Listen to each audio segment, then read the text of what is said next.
And Abdulaziz, you can just start whenever you're ready. Okay.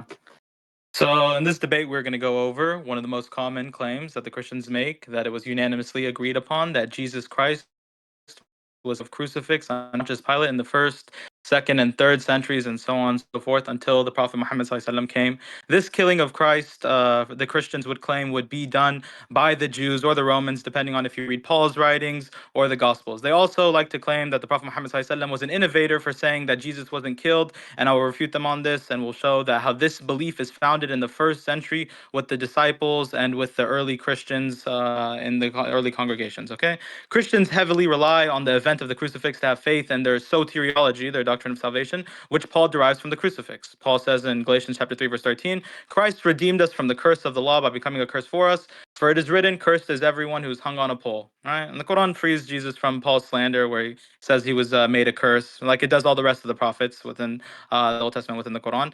Right here we have in Surah Al-Maryam, chapter 19, verse 30 through 31, Jesus declared, I'm truly a servant of Allah. He has destined me to be given the scripture and to be a prophet. He has made me a blessing wherever I go and bid me to establish prayer and give zakat as long as I live. So we know Jesus is a blessing wherever he goes, according to the Quran, and he was made a curse within the Bible, right? Also, Paul states in 1 Corinthians chapter 15, verse 3 and 4 and verse 14, the importance of the crucifixion, right? How important this is for his theology, for his Christology, and for his soteriology. He says, For I delivered to you as of first importance what I also received, that Christ died for our sins in accordance with the scriptures. He was buried and he was raised from the dead on the third day, just as the scriptures said, even though funnily enough, he doesn't cite any scriptures for this, right? Then in verse 14, he says, And if Christ has not been raised, our preaching is useless. So if Christ has not been raised from the grave, he didn't die and it wasn't raised from the grave, our preaching is useless, right? So we can see that this is a central core belief to Christianity and their doctrine. And we see Jesus being killed on the cross is what Paul is the first one historically to ever profess Jesus being crucified,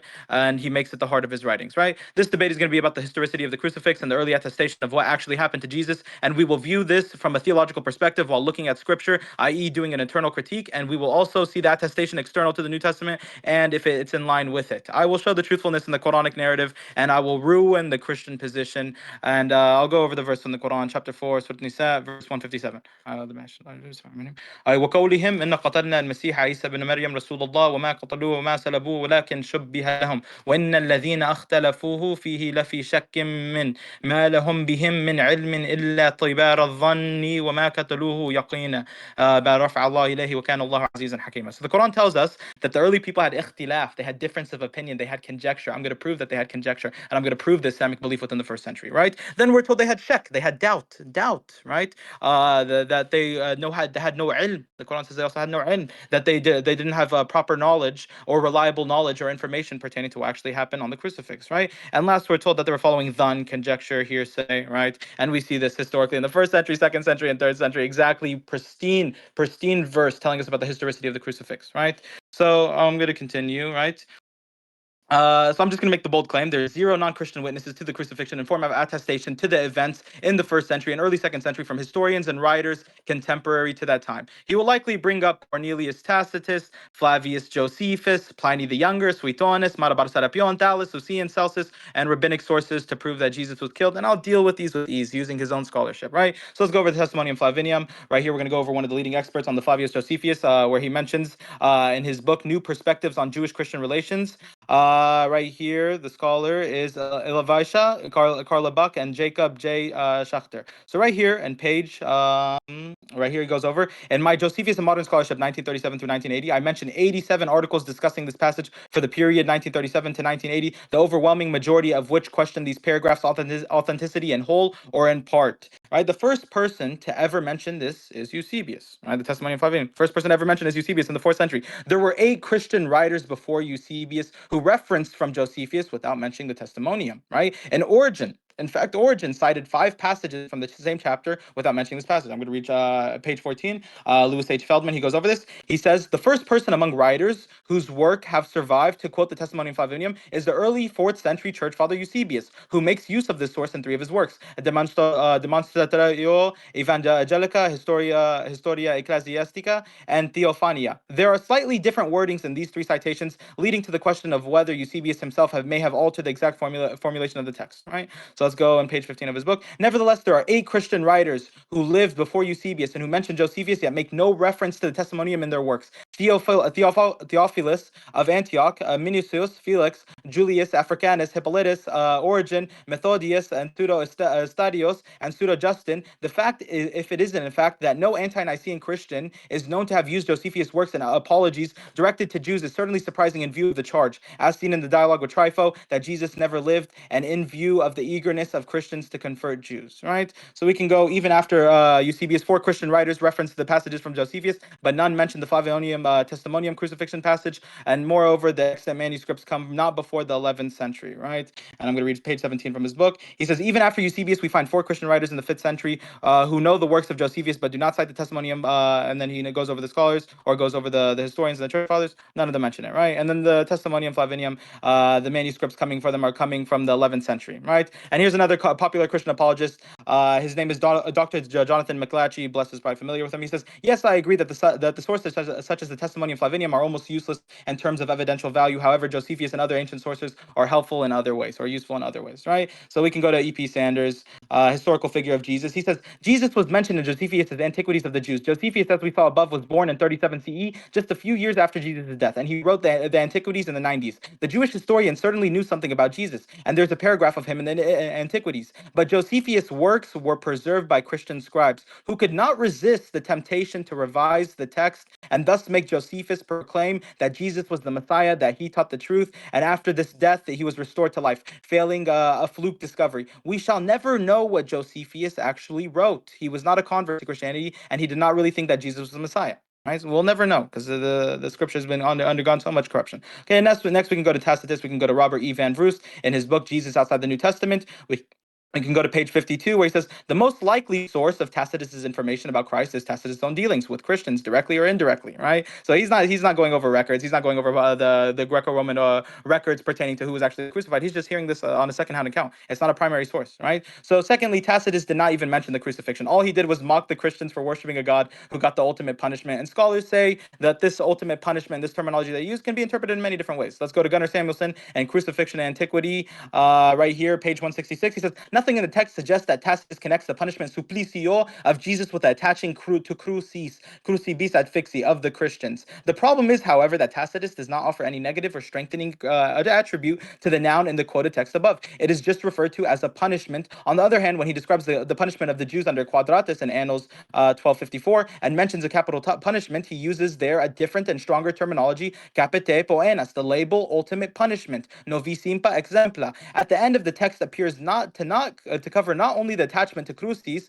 but also the fate of being killed by dogs, as well as being burnt in Nero's garden. So Tacitus isn't even mentioning the crucifixion. He's not even mentioning the punishment of the crucifixion. He's just saying ultimate punishment. Scholars say it can be interpreted in many different ways, either by being killed by dogs, as well as being burnt in Nero's gardens. There's too much conjecture for this to be like a solid, accurate testimony to Jesus' crucifixion. Okay. Thirdly, the extant manuscripts of Tacitus come from the 9th and the 11th century. Here's the New Testament documents by F.F. Bruce. He says, of the 14 books of the histories of Tacitus, only 4.5 survive. Of the 16 books of his annals, 10 survive in full and 2 in part. The text of these extant portions of his 2 great historical works depends entirely on 2 manuscripts, one of the 9th century and one of the 11th. So his writings are coming much, much later on, okay? So right here, we can go over the Resurrection of Jesus by Michael R. Lacona, where he eliminates Pliny the Younger, Suetonius, Matabar Thales, Lucian, Celsus, and rabbinic sources, and he says they're all not useful. And this would be a lot of reading, so if he wants to go into every single one of these guys one-on-one, we can go do in the rebuttal, or we can do it whenever we're in Q&A for one another, okay? So what else could we go over? All right, we can go over the Gospels and like the historical inaccuracies within them pertaining to like with Matthew inserting in Matthew chapter 27 verse 51 to 53 the walking dead saints that come and arise from the ground when the curtain is split, when the temple is split in two, and all the saints start walking up in the holy city. Right, Christian scholars like Michael Lacona admits that this is a strange report and special effects in his book, The Resurrection of Jesus, at page 530 and page 552, where he talks about this. William Lane Craig says, probably only a very few conservative scholars would treat the story as historical, right? Mark doesn't mention it. John doesn't mention it. Luke doesn't mention it. When Paul is preaching to the Gentiles in 1 Corinthians chapter 15, verse 12, he doesn't mention it. He says he's trying to convince them that resurrection is true, And he doesn't bring up the saints resurrecting. He only brings up Jesus' resurrection when he says, but if it is preached that Christ has been raised from the dead, how can some of you say that there is no resurrection of the dead? So if there was a bunch of walking dead saints around, everyone would have been believing the idea of resurrection, right? But this is obviously, most scholars are going to say that this is some sort of mythology that's been introduced into the Gospels, and I can make a strong argument that comes from the holiday Anastasia about the Walking Dead, right? When Julius Caesar was assassinated. Okay, so what else can we go over? We can easily ruin Mark. Mark isn't the most reliable source, right? Here's the good news according to the Mark, Edward Schweizer. He says, we do not know who the author was.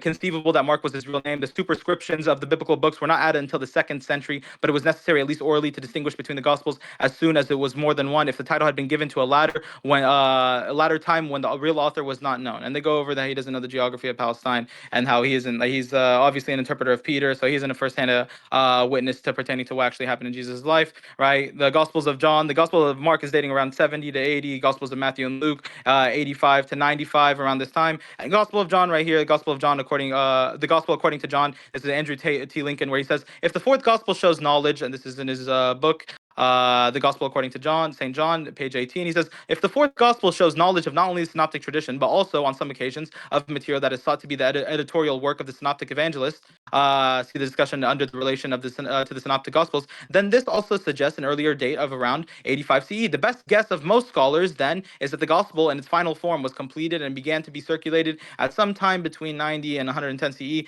and I'm going to completely get to folding whenever we see how John is a revisionist and how John corrects all of these little doubts that these Christians would have had in the first century, where he tampers with the crucifixion narrative and he changes things for theological benefit and to refute doubts that these early Christians would have been having. Okay, now we can go to the New Testament story by Ben Witherington, where he goes over the Gospel of Matthew. He says, this Gospel is a composite of several known sources, Gospel of Matthew, including 95% of Mark, a wide range of Q material, and some material unique to Matthew called special M, such as what we find in the birth narratives. It may be appropriately asked why one of the original 12 disciples who was an eyewitness of the life of Jesus would need to be so profoundly dependent on a gospel written by a non-eyewitness, namely Mark. And then it says, since Matthew's gospel is so clearly dependent on Mark, it must then have been written later than Mark's gospel, perhaps sometime in the 70s or 80s. This gospel is, however, different in numerous ways from Mark's gospel, although it fits a description of being an ancient biography, right? And now we can read the New Testament by Modern English by J.B. Phillips, right? He says, early tradition ascribed to this gospel to the Apostle Matthew, but early tradition ascribed this gospel to the Apostle Matthew, but scholars nowadays almost all reject this view. The author, whom we still can conveniently call Matthew, has plainly drawn on the mysterious Q, which may have been used in a collection of oral traditions. He has used Mark's gospel freely, though he has rearranged the order of events and has in several instances used different words for what is plainly the same story, right? So when it comes to these gospels, they're anonymously attributed to these quote-unquote disciples or people who are contemporary to disciples. We have no way of independently verifying who wrote what, and we have them copying off of one another, and we have them revising and looking at the scriptures that have been written previously, and them correcting them and editing it as they please. And these gospels weren't even named until the 2nd century and later on. And the first person we ever have to attest to these 4 gospels being Matthew, Luke, Mark, and John is Irenaeus of Lyons around the year 180, right? If he's going to go to Papias, I'll completely ruin and fold Papias. Papias is so unreliable. He quotes apocryphal stories like from the Apocalypse of Baruch, and scholars all uniformly reject him. Bar Ehrman says this in his book, Jesus Interrupted. Who else says this? Scholars like Charles H. Wright and from Oxford University says Papias is most unreliable. The saying of the Lord found in Papias about the future fertility of the earth is apocryphal and is found in the Five Apocalypse of Baruch. minutes. Okay, and it's found in the Apocalypse of Baruch, which is probably the 1st century after Christ. And in that book, in such a manner, is to prove the idea as far earlier. See Professor Charles, Apocalypse of Baruch, right? Papias' account of the death of Judas contradicts that in the Gospels and Acts, right? So even we see in the Gospel of Matthew, chapter 27, verse 5 through 8, we see Judas, he died by hanging himself, and it was labeled as a suicide. And did he return the money or did he keep it? He returned it to the priest. And who actually bought the field? It was the temple priest, right? And then the book of Acts, it says he fell head first and burst open, and it says he kept the money for himself, or kept the money for himself, and it said Judas is the one who brought the field. So if they can even give us a reliable story, and there's conjecture between a church father and between the book of Acts that's attributed to Luke, and between the Gospel of Matthew that's attributed to Matthew, anonymously attributed to Matthew, then how are we supposed to take any sort of independent attestation pertaining to what actually happened in Jesus' life, right? So Papias, unreliable. Irenaeus is the first one to quote these Gospels, right? It's a horrid way of looking at history pertaining to that what actually happened in Jesus' life, right? So we're going to go over the sources that all denied the crucifix within the 1st century, within the 2nd century, within the 3rd century, the people who had apostolic succession. So I'm going to go over this book, Found Christianities, by M. David Litwa, where he goes over the Basilidians. And he says the Basilidians had apostolic succession running through Glossius to Peter to Matthias to Jesus, right? And they claimed that Simon of Cyrene was the one who was crucified. So they have apostolic succession. They were arguing within the 2nd century against Irenaeus of Lyons. And Irenaeus of Lyons quotes their gospel. And he says, he, Christ, appeared on earth as a man and performed miracles. Thus he he himself did not suffer. Rather, a certain man, Simon of Cyrene, was compelled to carry his cross for him. It was the he, Simon, who was ignorantly and erroneously crucified, being transfigured by him, so that he, Simon, might be thought to be Jesus. Moreover, Jesus assumed the form of Simon and stood by laughing at him. And he says they even quote Psalms 2, and they use it messianically when the archons conspire against the Lord and his anointed, and he who sits in the heaven laughs. And they attribute this to Jesus and say they're using messianic prophecies. They have apostolic succession, and they're saying Jesus ascended into the heavens. So they're heretics according to me. They're Docetists, right? But when it comes to the conjecture, when it comes to all these people with all these different theories pertaining to what actually happened to Jesus, some saying Simon of Cyrene was crucified, some saying Judas of Iscariot was crucified,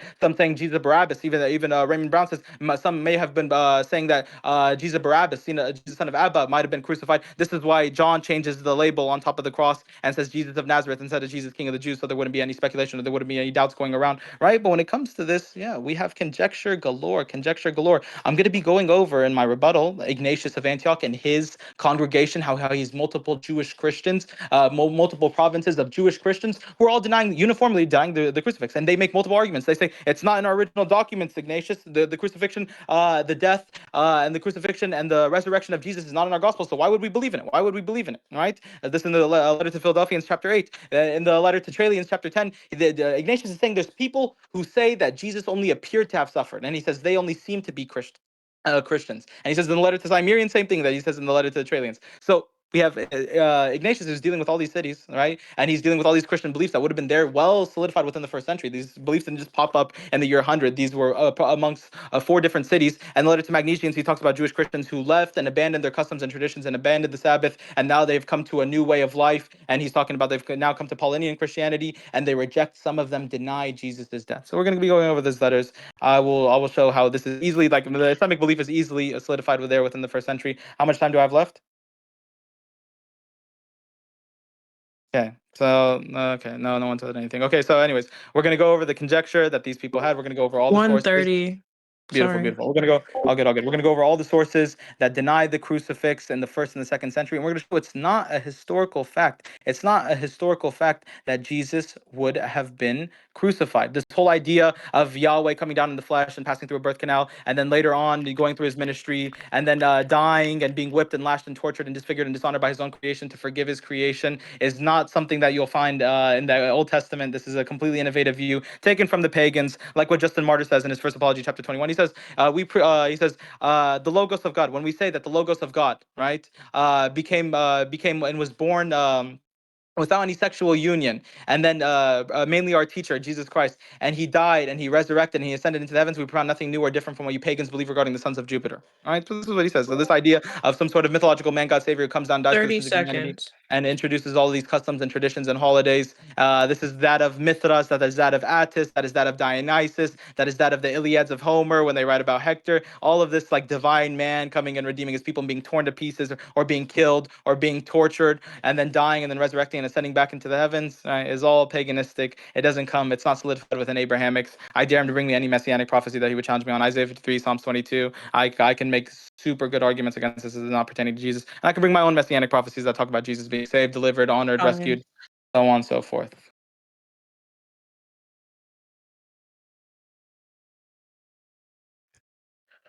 All right.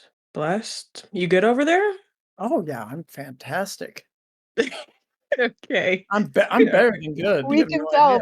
I'm chilling. I'm feeling like a villain. Thank Hell, you you're for having asking. a good time over there, buddy. I'm having a blessed time. But it doesn't allow me to share my screen. Good I one, need good one. permissions for that. Is that okay? I have a Wait, presentation. Permissions to them stream. I tomorrow. got you. I I got you. appreciate Hold it. on. Thank you. I'm gonna have to leave and join back real quick because it doesn't operate. So when you give it to me, let me know and I'll join back. By the time you leave and join back, you should have it. And let me tag you in the side chat.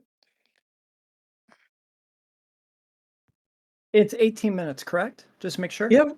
Perfect. I got my own- 17. 17? Okay, perfect. Yep. You both agreed on the middle part or 17. So Oh, yeah. yeah. Yep, he raised it to 15. He raised from 15 to 17. And I said we can do from 10 to 15 for cross-examination, so it worked perfect. Awesome. I was just making sure because I have my own little timer here with yours. So I can make sure. All right. You should be good to go. Okay, it's not popping up, so let me join back. No worries. Among all the devices, because I'm using my stuff for homework right now. Like I'm doing chem. iPad, bruh. doing chem on one side, I'm doing the debate on the iPad, and then my phone is being used. I literally just had a phone call, so you guys, It's still not popping up for me. let's try this. I mean, I can Oh, make a that's screen- because I you're can make a above. screenshot from my phone and send it to you on Discord so you can see. I'm not lying. There's No, a no, big no. X I there. believe you. I believe you. And I know the reason why. Okay.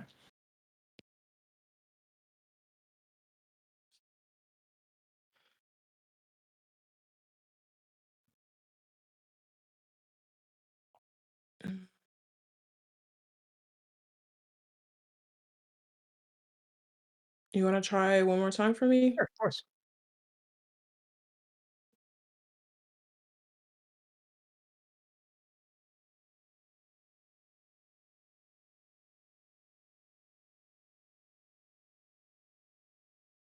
Can somebody bring him back up, please? I got you. Nope, still same thing. It's still blacked out. Let's see what the issue is here.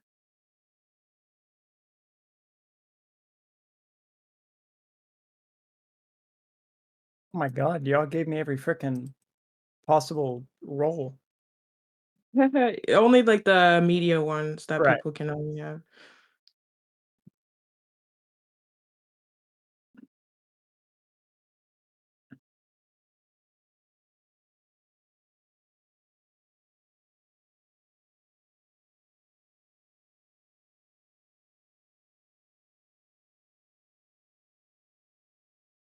While y'all do that, I'm gonna take another shot of alcohol. Crazy. Well, Move Abdul Aziz is in for it, so. That's Guys, crazy. we don't endorse We do not nor do permit we. alcohol nor drug use on this live or this Not live. recording The nor stage. this stage for anybody. Bro's drinking Kool-Aid. Especially Just since kinda we look have like that. younger individuals in the audience that are learning from this. Yeah, Ikhwa, please do not do drugs nor Oh, drink yeah. alcohol. No, I absolutely agree. And in the audience, don't do drugs or Bruh, alcohol. the baby pink Stanley Cup, that's insane. Bro thinks Yeah, that Jesus' is- blood is gonna be like a power-up. No, Yo, I chill, agree. chill, Not a good thing to do. chill. All right, bless. Let's see if this worked. If not, my technological skills are lacking. He did not have to leave. He just had to tell me if it worked.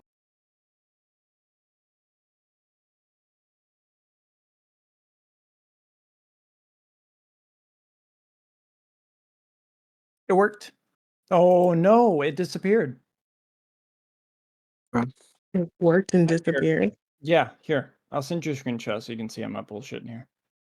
Because I don't want people to think I'm lying here on this. I'm legit. You're not trying. putting on the camera. You're not putting on the camera. Here. No, I got my Discord connected. I'm screen sharing. I'm gonna send the photo in the chat that I just sent. Because something's going up, and I've got a presentation here to give on the topic. That's why. Here. I'll send it in the chat.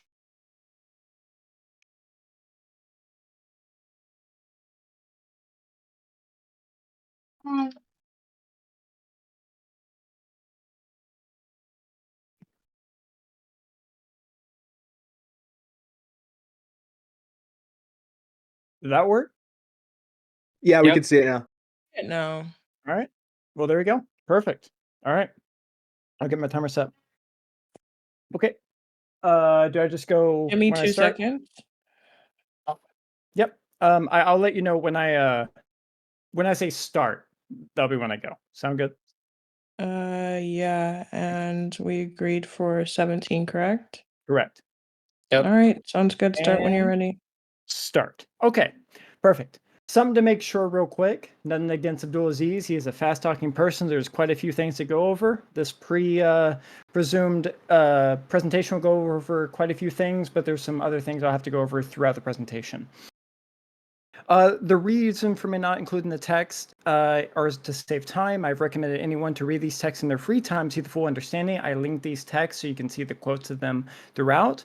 I've not touched any apostolic fathers, nor did I touch Celsus, preserved by Eusebius, because during this time I didn't find a good source to decipher between Eusebius and Celsus's remarks, but I have now. This would be something we can further talk about, but Celsus isn't really needed here.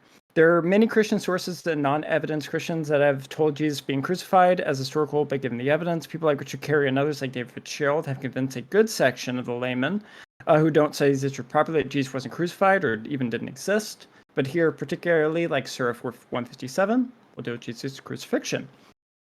So, 7 topics. What do the Gospels entail? What is crucifixion? Events surrounding Jesus' crucifixion, his crucifixion according to the Gospels of Paul, the reasons for it, and in extra biblical sources and scholars with different backgrounds to the same point. So, Burridge is a classicist and he's an internationally respected scholar, and after writing his thesis on Greco-Roman biography, trying to disprove Charles Talbert's thesis and convince him on the position that the Gospels are of Greco-Roman biography. And so Graham Stanton notes that I do not think it's possible now to deny the Gospels as a subset of the broad genre of the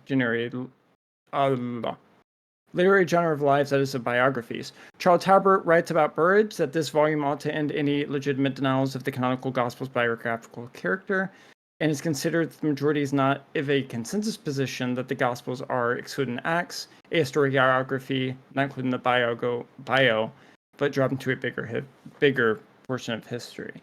So the 4 forms that we get is that the events in the text could be segmented and moved in order to highlight the intensified theme. In order to do with statements, the overall structure of a biography is consistent with the birth, the public life, and the death. Ancient biographies would consist between 10 or 20,000 words, which would be around the same time as the Gospels, and also with a genealogy of the person. Also, they wrote very few things about the person. If you look at Lucian's Life of Demon Acts to John, they both consist of a concept of the idea not writing about everything of one's character. There are very few things, of which many I've mentioned, but they will suffice to give my reader a notion of the sort of man Demon Acts was. There are many other things which Jesus did, were every one of them to be written, I suppose that the world itself could not contain the books that would be written. This is a complex topic regarding the Gospels as biography, but it's important that it connects historical intentionality. And so if somebody wants to argue against historical intentionality, they have to show that, because, there's no book in antiquity that is infallible on its own merit. This isn't a conversation about Christianity. This is a conversation about if Jesus was crucified. Gospels as biography. So as biography, they have a theme. They care about the death and told in tribute of them, moral philosophy and teachings. Scholar Craig Keener notes that the central difference between biography and history is that the former focus on a single letter, whereas the latter include a broader range of events. David Yoon also shows that it was still firmly rooted in historical fact rather than literary fiction. So while the evangelists were essentially concerned with an important theological agenda, the very fact that they chose to adapt Greco-Roman biographical conventions to tell the story of Jesus indicated they were essentially concerned to communicate what actually happened. Since biographies, especially during the living memories of those of the one writing, shows that they were considered more accurate and less fantastical than those making things up. That was a forbidden rule. Since the Gospels are within the lifetimes of ones within the document of the witnesses in the Gospels give more credence than those written centuries later. Keener also notes those of Suetonius' Otho, where we find over 48 points of agreement with Tacitus, where we see with the Gospels and the Synoptics are agreeing with Jesus on different points. We can compare with Suetonius and Tacitus with Otho on agreements of points when it comes to reliability of eyewitness testimony of those working off the last ones surviving off a claim. Now, since Jesus' crucifixion is centered around the Gospels and genre matters much, it's more credence it's not made up. This topic would devote much to research, so the small points I put down is only a fraction of the conversation. But again, there's other things like Burridge and Keener's Christobiography. You can conclude on why they are considered that genre of historical intentionality.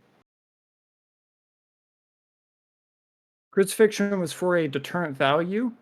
The main reason was it was not to forbid the cruelty that was. You know what? I've got 11 minutes, and this doesn't seem proper the way I'm doing this, honestly. I'm going to change this up.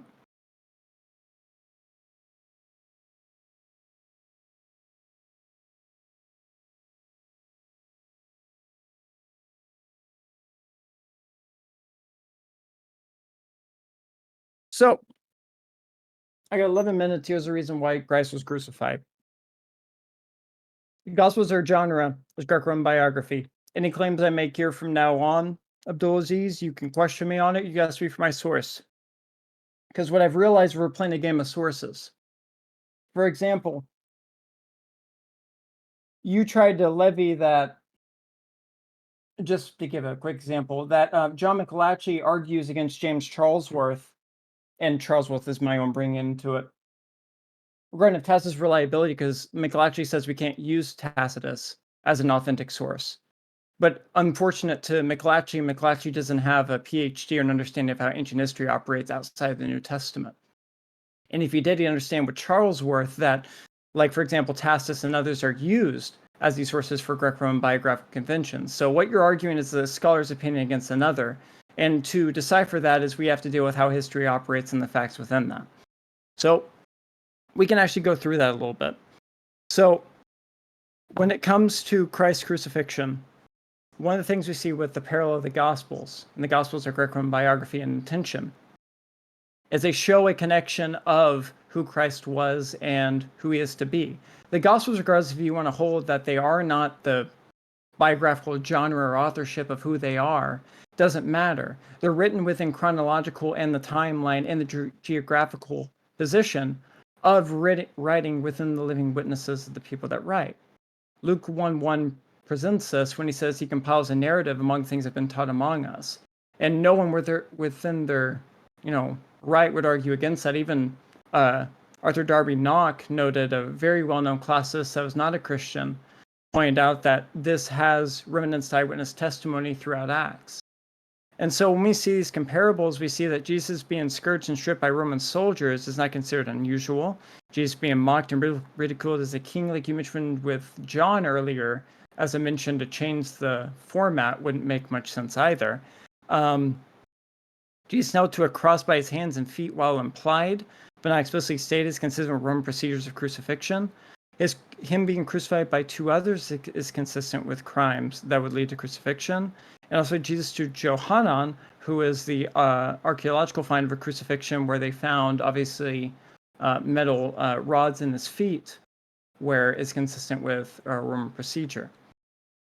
So with the Gospels, all four Gospels, as you're going to probably attack, because I got a feeling this conversation is going to be more not in the opening, but how we do in the cross-examination, is from Mark to John, they both attested the crucifixion.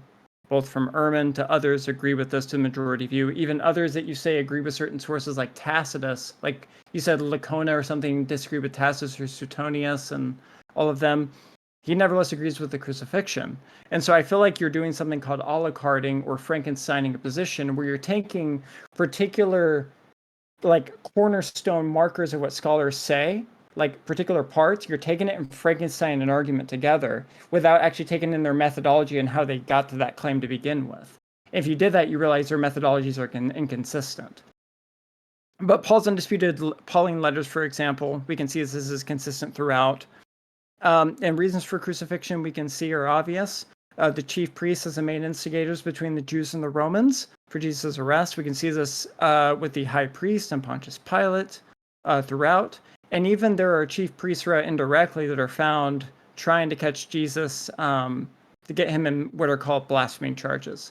Because if you look at his trial, Christ was not crucified because he claimed to be the Messiah. It's not a blasphemous charge. It's what he claimed to be God, and he's going to sit on the right clouds of the Father of Heaven. That's what makes it a blasphemy charge. And so even Brown says that Jesus being accused or arrogantly claimed for himself what belongs to God, and that thus insulting of God. And then people could be put to death for insulting the God of Israel, though arrogance, as well as putting for the naming of that name.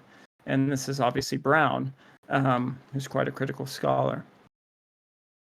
So You mentioned a few things when I have 6 minutes, about 7 minutes to wrap up with Josephus and Tacitus.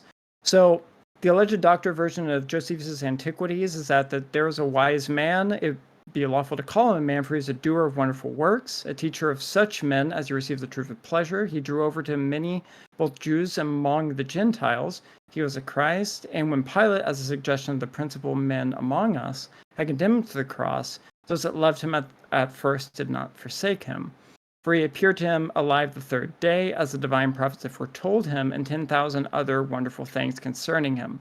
And the tribe of Christians, so named after him, not extinct to this day, that's kind of the conversation you get. So what's really interesting about this, if you actually look at William Whiston was actually a professor at Cambridge. It's actually matched up my point of scholars' opinions arguing over other scholars' opinions. The great thing about history for anyone listening is it's not rocket science.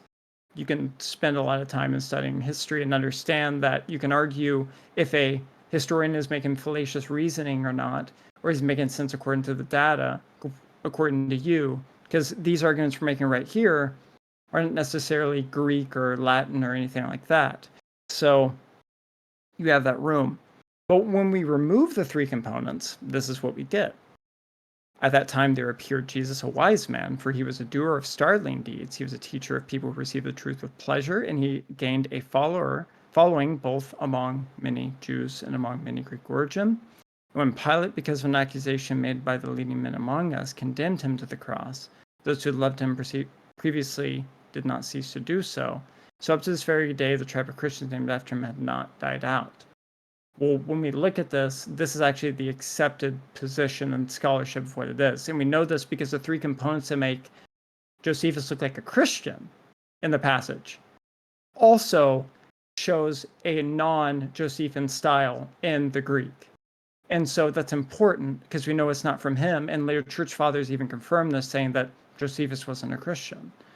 And so we have this understanding this is an authentic writing from Josephus mentioning about Jesus. Now, the majority view of Josephus is that when the three components are removed, obviously, even as Dunn pointed out, it's a broad consensus.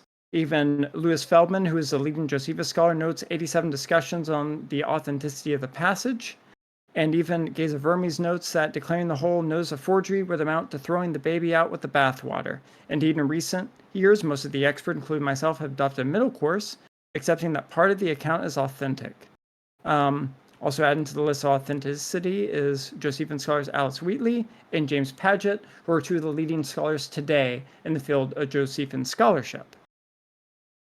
When we go to Tacitus, Tacitus was a writer whose reliability cannot be seriously questioned. This is in the Classical Foundations of Modern Historiography, a Oxford Publication Press. You heard my friend talk about an Oxford Publication Press earlier. Funny how it can shoot yourself in the foot. Talk about the methodology of historians.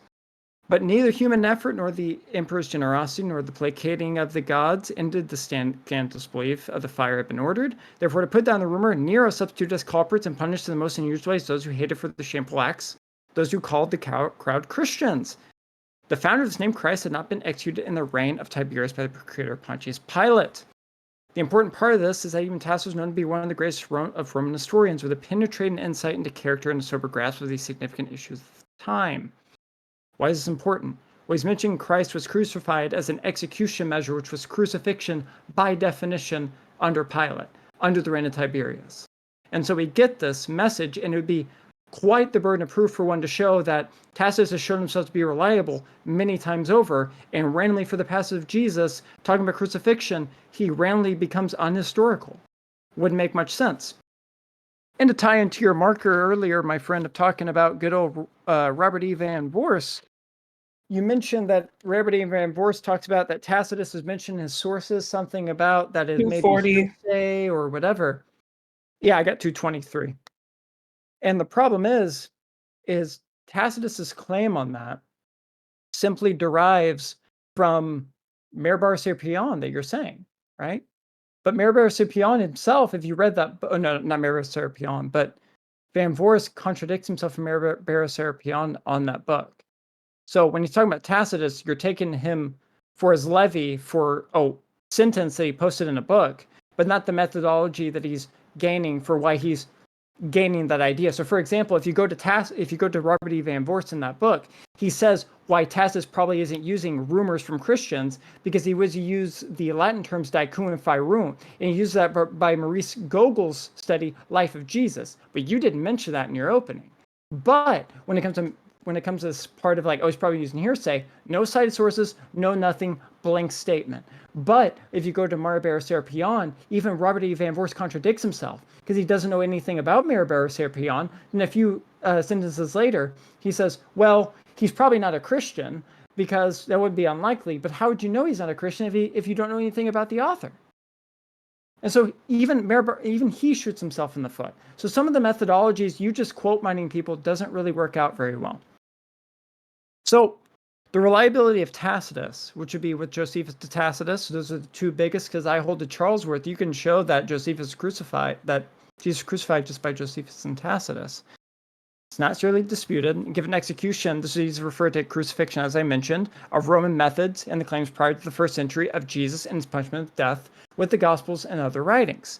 Also, it's hard to imitate Tacitus' style in Latin, and there's no signs of Christian influence. And also, because it talks about Christians in quite a negative manner, so it'd be, unsupervised.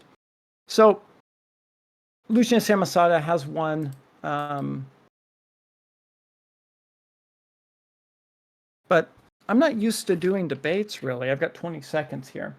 I'm not used to using to do debates, really, within less of an hour. So this is quite new to me.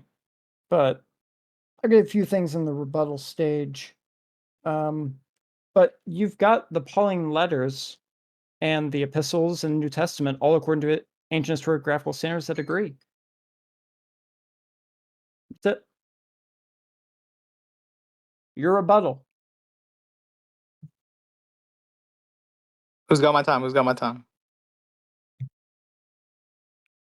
I got you. What were we doing for this one? Okay, this is gonna 10? be 2 10-minute rebuttals. Yeah. Yep, 2:10. Okay, give me 2 seconds. Give me 2 seconds. Yep. Let me know when you're ready. Okay. Also, who's in here real quick? Hold on. Abdul, can you check your messages, please?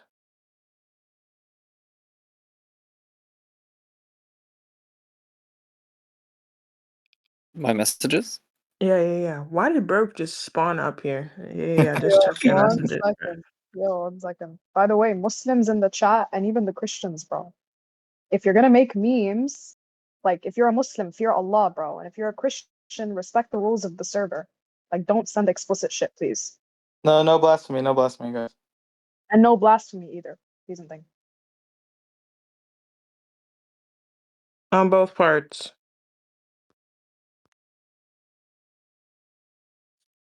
Yo, but I can't lie, that meme right there is funny. Okay. Give me 2 seconds. All right, take your time.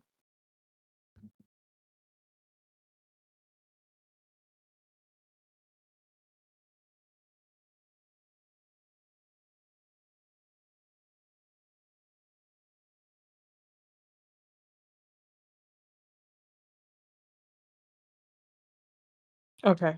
When you're ready, let me know. All right.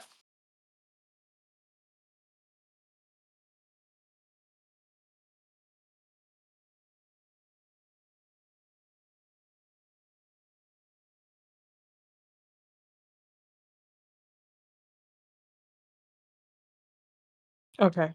When you're ready, let me know. All right. Go. Start it. All right. Alright. So, like I said, I was going to bring up Mike Lacona, where he goes over Lucian, Suitones, and Marabar Serapion. I didn't go over the methodology that the scholar was using to negate to Lucian, Suitones, and Marabar Serapion. Mike Lacona, you know Mike Lacona. He's an evangelical Christian, or I forgot which kind of Christian he is, but he obviously is like an apologist as well, right? And I already refuted to Tacitus as he isn't getting his information from Roman records, but just his dealings with the Christians. You're saying that he didn't get this from dealing with Christians. He mocks them. He mocks them for worshiping a God who received the ultimate punishment. He doesn't even label crucis ad fixi. He could have labeled the punishment as crucifixion. He doesn't even label it. And then he uses the terminology to refer to ultimate punishment. Ultimate punishment, like we said, can refer to many other things, like what than Bruce was saying. He was saying it can refer to dealing or him being thrown to the dogs or him being burnt in Nero's gardens. It's not even specified, right? You said that I said McGlatchy says that Tessa is unreliable. No, I was talking about the testimony of Flavinium. So Jonathan McGlatchy says, yes, I agree. And I read this out loud. Yes, I agree that the sources as the testimony of Flavinium are almost useless in terms of evidential value. However, Josephus and other ancient sources are useful in other ways, right? So you're just like, maybe you shouldn't have gotten like a little tipsy so you could actually understand like my claims and what I'm making. Okay, so now you're saying that this you were trying to bring up scholarship that says that this account of the crucifix is like historically reliable and it makes sense and everything checks out. Let's go to Gaze of Hermes. You know Gaze of Hermes. This is Jesus, nativity, passion, resurrection. This is the Jesus Gaze of Hermes, where he says, in sum, the reliability of the account of Jesus' appearance before the Sanhedrin and his condemnation to death is seriously undermined by the repeated contradictions and historical and legal improbabilities of Mark's account, which has been copied in substance by Matthew. Luke and John further muddy the waters. John ignores any trial of Jesus by a Jewish court, and Luke omits the night session of the Sanhedrin. However, the four evangelists are once more reunited in the report of the events which occurred the following morning. Okay, so when it comes to this being like a historical rival attestation pertaining to what happened in his trial, this is like pretty silly, and every scholar will like laugh at the biblical accounts pertaining to the trial and how it was done, so on and so forth. Right, now let's go over Suitones, Marbaraserapion, and Dallas, and I'll go over the methodology. I'll go over what Mike Lacona in his book, his the Jesus resurrection of Jesus, right, by Michael R. Lacona, where he says on page 246, when he talks about Celsus, he says, Celsus, our last pagan author to mention Jesus within a reasonably short period after his death is Celsus, a middle Platonic philosopher who wrote an attack on Christianity titled The True Word, sometime between AD 177 and 180. Origen wrote a rebuttal to this work in AD 248. While Celsus's pamphlet or book is no longer extant, most of it is preserved by Origen, who quotes it verbatim in response. Of interest to our investigation, Celsus mentions the crucifixion and resurrection of Jesus. However, he shows familiarity with the gospel narratives, which appears to be his source. Accordingly, Celsus provides no independent material of interest for our investigation, and for this reason, Michael Lacona says I assign him a rating of unlikely and unuseful, not useful. Okay, so that's for Celsus. There you go. You get this methodology. Every single one of these Christians, every single one of these not Christians, independent historians who are attesting to the alleged crucifixion of Jesus Christ are just getting it from dealing with Christians, or just getting it from like the gospel narratives and what they state within them. Okay, so and these writers are coming much later on. Like I said, nothing within the first century, nothing attesting to independently sources, primary sources pertaining to anything contemporary to Jesus' lifetime. No one digging up Roman records and finding anything of Pontius Pilate crucifying Jesus at the stake. No one bringing this up. Okay, so Lucian. Let's go to Lucian. Okay, so give me 1 second. We can go to Lucian, or we can go to Madabar Serapion, since I have it right here. A Syrian Stoic who wrote to his son from a Roman prison, Mata suspects he may be executed. This is in the same book, Michael Lacona, where he goes over all these people. He says, may be executed. Although the only manuscript of the letter is dated to the 7th century, and the dating of the original is uncertain. Some place its composition around or shortly after AD 73, while others assert that its dating cannot be narrowed further than sometime after 73 AD. It is mentioned of Jesus' brief or the Jews by their killing their wise king because their kingdom was taken away at that very time. Little is known of Mata Bar Serapion, and one can only speculate pertaining to whether he had been a witness to Jesus' execution or received this information from another source, and if so, who that may have been. At most, Mata informs us of what some people of his day believed or knew of Jesus' fate, and he says, I assign it a rating of not useful. Okay, Thales. Around AD 55, Thales wrote a history of the Eastern Mediterranean from the Trojan War until AD 55, or until AD 50. Although no longer extant portions of his writings have been preserved by others, of interest to us is a Christian author named Julius Africanus, who's AD 220, who interacts with Thales' works. Unfortunately, that text is likewise lost. However, a section is cited by Georgius Silanus in the AD 800, speaking of the portents that occurred at the death of Jesus. Julius Africanus comments, on the whole world there pressed a most fearful darkness, and the rocks were rent by an earthquake, and many places in Judea and other districts were thrown down. This darkness, 5 Thales in the minutes. third book of his history calls, as appears to me without reason, an eclipse of the sun through a third-hand source, Thales Africanus Silanus. It appears that a historian named Thales made note of the darkness that occurred at the time of Jesus. Although this text cannot be ignored, it is not very useful. So not even mentioning the crucifixion, just mentioning the darkness that would have just been oral traditions being passed down of people trying to propagate this mythological idea of the dark darkness coming all of a sudden, and then Jesus dying, and then, like I said, the resurrection of the dead saints, which we're not going to get any adjustment for, I'm pretty sure, right? So when it comes to Thales, Suitones, Marabar Sarapion, I knew you're going to bring these guys up. No, I don't even have to do it myself. Your own evangelical Christians, your own apologists say that they are not useful. They're taking writings, the extant manuscripts pertaining to these writings are lost, right? When it comes to who's preserving them, a lot of them are preserved through Christian writers, through Christian church fathers. And when it comes to these writings, we have no extant manuscripts. When it comes to the differences, and when it comes to the gap from Suitones to Thales to Africanus, the gap is too wide to say anything is historically reliable. When it comes to them taking their sources from the Christians themselves and them giving us an account that's very related to the crucifixion narrative portrayed within the Gospels, then yeah, obviously this is just them getting their information from secondhand sources or from dealing with the Christians themselves. Even if you want to grant it that, I'm not going to grant that for you. Okay, so now when it comes to, since like everything that you've mentioned is like dealt with ease, right? These are not independent historians that are recording anything pertaining to Jesus' life. They're just talking about what the Christians were saying. Now we have Ignatius of Antioch, right? So I'm going to make this challenge right here in my rebuttal. Ignatius of Antioch. So Ignatius of Antioch, right, who was alive in the year 30 or born in the year 30, and he was 3 years old when Jesus ascended into the heavens, and he was writing to these letters, or to these different provinces, to these different cities, a letter to Cimmerians, a letter to the Trallians, a letter to the Magnesians, and a letter to the Philadelphians. And he mentions that every single one of these, or in every single one of these cities, there's a mention of people denying the crucifix. And this is dated in the first. This is going to be in the 5th century. He's writing these letters around the year 106, and then later on he was thrown to the lions and eaten by the lions as well, right? So when it comes to Ignatius, who you're going to say has apostolic succession, one of the apostolic church fathers, he's telling us that there's multiple Christians that their beliefs would have been well solidified within the 1st century who deny Jesus' death. Let's just read a little bit from his writings, okay? So we're going to go over these 4 works right here. Letter to the Trallians. He says, but if as some that are without God, that is, the unbelieving, say that he only seemed to suffer, وَلَكِنْ شُبِّهَ لَهُمْ.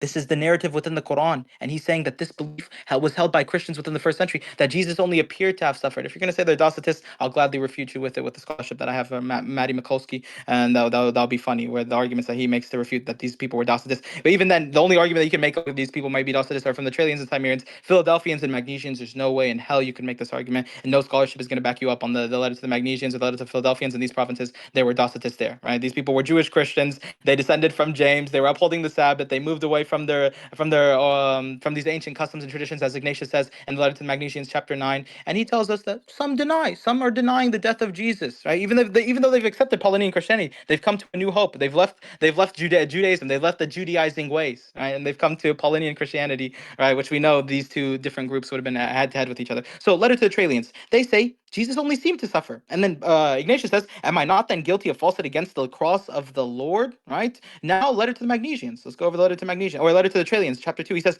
not as certain unbelievers. He says, now he suffered all these things for our sakes, that we might be saved. And he suffered truly, even as also he truly raised himself. Not as certain unbelievers maintain that he only seemed to suffer, as they themselves only seemed to be Christians. This is letter to Cimmerians. So we have 2 independent sources from Ignatius where he's dealing with Christians of his own, and they're saying that they deny the crucifix, and they don't believe Jesus died, and they only believe that they believe that he only appeared to have suffered. Exactly what the Quran says. So we see ikhtilaf, we see difference of opinion. Exactly what the Quran says. We see walakin shubbiya lahum, the belief that's portrayed within the Quran. Walakin shubbiya lahum, Jesus only appeared to have suffered. There's an illusionary nature of Jesus suffering on the cross, and someone might have been crucified in his stead, or Allah subhanahu wa ta'ala might have raised him, and 1 let minute. people believe that he died. Okay, so let the people that the Jews believe that he died, because the Jews were the ones who were boasting, saying we killed the Messiah, boasting and laughing after they mocked his mother, denigrated him, discredited him, and all these things, right? So now we can go to letter to Magnesians, right? And I want him to address these letters, right? Let's see if he can actually address these letters. Okay, so letter to Magnesians, chapter 9. If therefore those who were brought up in the ancient order of things have come together to possession of a new hope, no longer observing the Sabbath, but living in the observance of the Lord's day, on which also our life has sprung up again by him and by his death. Whose death? Jesus' death, whom some deny. Whom some deny. By which mystery we have obtained faith. So right here we have the Islamic narrative just from Ignatius. I can go to Paul. I'll go to Paul in my next rebuttal, and the conjecture that he had within his congregation of people denying the crucifix. But right here in Ignatius' congregation, we have 4 sources. 4 sources. I can go over the letter to Philadelphians next, but 4 sources that all reject the crucifixion. These are Christians within the 1st century who denied the crucifix, showing ikhtilaf, showing conjecture, and not showing that it's not a solidified fact within history that Jesus was crucified under Pontius Pilate. It's all you. That's All of you. time.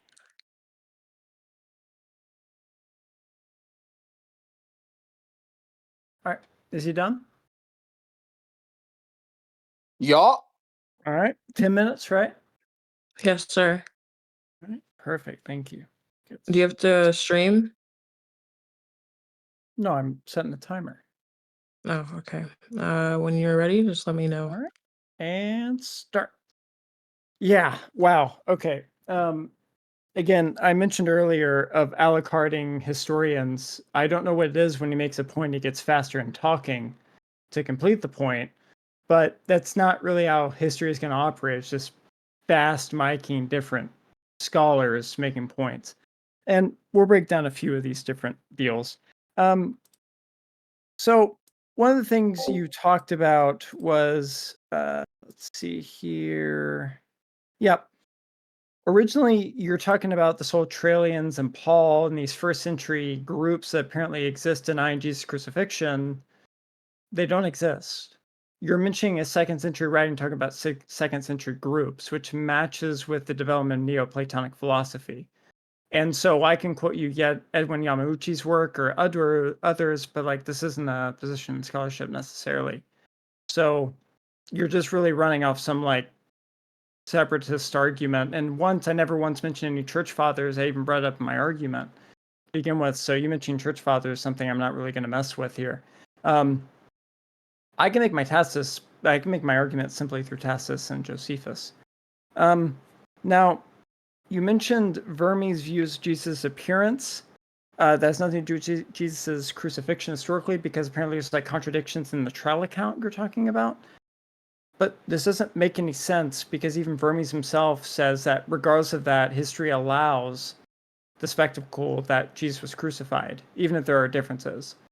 I'm not coming here to present Christianity as the truth. I'm here to say Jesus rose from the dead and you should accept him as your Lord and Savior. The debate is, was Jesus Christ historically crucified based off treating documents as historical documents? And unfortunate, what you have at the moment is a 7th century document in the Quran and the Epistle of Barnabas, that's a medieval document, saying that Christ wasn't crucified and everything else saying otherwise. And we can absolutely get into that in a cross-examination, no doubt about it. Now, you're using Lacona, Feldman, and others on these points to make your argument. But again, I think this is a big Frankenstein argument because all you're doing is choosing particular points that these parts are agreements on, and they're all agreeing that Christ was crucified. That, Lacona, Feldman, all of them agree Christ was indeed crucified. So you using these points to argue against it is kind of quite an odd one. Now, you argue multiple attestation for a document. You're talking about like Tacitus or something. There's only a couple documents, therefore it's unreliable because some of the books are registered as survival and the other ones are not extant.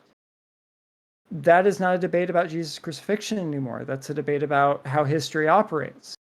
So, I mean, if you want to show good evidence why we shouldn't use Tacitus against all the Tacitian scholars that agree that Tacitus is the most reliable Roman historian, even though he only has a handful of manuscripts, go right ahead. But that's a change in the conversation. Again, another thing you said was earthquakes have no meaning to Jesus' crucifixion. Like you're talking about earthquakes and that it could be a contradictory account or whatever. That was like odd to me. One, because even Dale Allison, if you've read his most updated work on the resurrection, he agrees that there's great evidence, and even from the National Geological Society presents great evidence for a earthquake during the period of Jesus' existence. But even if there's like contradictions in the account, I still don't see why you're not committing the fallacy of composition, which is obviously because one or two things err, therefore you throw the baby out the bathwater, therefore everything else errs. And again, that accounts decades later. You mentioned this a little bit, like the Gospels are a few decades removed. Tacitus is removed, from that period of a few decades later, and Josephus is writing around 90 AD from 30 AD. That's just a misunderstanding of how ancient history is done. Even Thomas Martin, who's a classicist, he's a professor of classicism. He writes in his book on ancient Greece that the term contemporary, when it comes to ancient history, is mostly delineated between the idea of things that happen decades after an event occurs. It doesn't have to be contemporary within the living witness of somebody existing. I have no problem, saying you that source or anything like that. And so I think that's just more of a misunderstanding of history. Now, the other thing you had was a few different points here that, like, Paul allegedly, this was in your beginning, that Paul allegedly that, like, Jesus's death was a curse. Doesn't matter. We're talking about his death. Did he die by crucifixion? Doesn't matter if it was a curse. This isn't a Christian conversation. So that doesn't matter. We're treating Paul as a historical person, the Pauline letters as historical documents, and the Gospels as historical documents. They can contradict. I hate to tell you, if you open up Tacitus, which is the most reliable Roman historian, he contradicts. He gets things wrong. Nevertheless, you don't commit the fallacy of composition. The First Corinthians Creed, 15, the Pre-New Testament Creed you're talking about, there's like no Old Testament references of that. I mean, I'm not sure what that would really necessarily matter, considering, again, we're talking about the crucifixion. I think you have wrapped up in your mind a lot of these arguments you've made. It's not about the crucifixion, but some argument about the Christians. If we're talking about an argument about reliability of the Christian faith and history, that would be a different conversation. I feel like you've kind of, hit the forest for the trees on that one. Also, you mentioned that in Josephus from 1930 to 1980, there was a compilation work of Josephus being completely or not forged completely. Yeah, I mean, if you go to those works, I have them downloaded, I can pull them up. They talk about that the only references of the whole Testimony Flavianum being forged, so therefore you couldn't say Jesus was crucified historically, would make sense if you were someone like Richard Carrier, and that position is not accepted in scholarship or Josephine scholarship. So you've ran your mounts on that one as well. The dialogue with Trypho says Jesus doesn't exist. That doesn't make any sense, talking about his divine humanity claims, not his crucifixion or his existence. Even Alice Wheatley pointed out to Feldman on this point when it comes to it, so I don't understand what argument you're making there. Let's see here. I guess the final two would be going over Josephus and Tacitus, just off the top of my head. And again, if you want sources, I'll give you my sources. I have no problem. Josephus was situated geographically, chronologically, and vocationally when the apostolic preachers were preaching their message about Christianity when Jesus died. And so he was positioned actually the best you could as a historian according to ancient historiographical standards of what you should do as history in investigating something. Because according to Lucian's How to Write History, and according to other works of history in antiquity, if you're going to do it, you should be situated where you can actually talk to the witnesses, and you can be situated in that area where you know what they're talking about. So even if you wanted to say Abdul Aziz that, oh, he's getting it from the Christians, it doesn't fucking matter. Because the burden of proof is on you to show that it's an unreliable source. And the reason why is because he, a acclaimed historian, is writing something down as a historiographical matter. And it's something that he's saying is reliable. And then we see it with Tacitus. Tacitus was part of the Roman, he's part of a prestigious organization where they officialized foreign cults. And Christianity and Judaism and others were a part of that. And so he knew the difference between them. And as Van Voorst points out a little bit with the Dicum Ferrunt terms, he knew the difference, even though Van Voorst kind of contradicted himself in his own methodology. But it doesn't take much to know that unless you're just trying to, pick up what he says because it agrees with what you say, and then leave the less because it doesn't agree with what you say, Abdul Aziz, because Van Voorst agrees Jesus was crucified. So kind of funny how that works out. But you can see this point being made of even Tacitus was using even priestly organization. He probably got his information from even F.F. Bruce, who you didn't mention, who says it could possibly be from a Roman criminal record report, or even all the way up to some official documents he had of his priestly organization to officialize these different cults.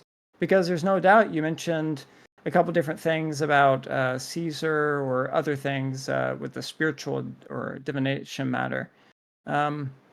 But you should understand also the rules of how they operate regarding of that. So, yeah, that's it. I'm excited for cross-examination. All right, then I'm guessing you yield the rest of your time. That's 12 seconds. Yeah, I'm just saying. I mean, You what have is it to do? use up Use every last every second. every Use every second last second. counts. Yeah, you're gonna need it. All right. Let me know when my time's ready. We're doing cross examinations, and these were 15. What? How much were these? These were 10 minutes. 10 minutes. Okay. One more 10 minutes, and then we're gonna do No, cross no, no, examination. no. That wasn't it. 2 10-minute rebuttals.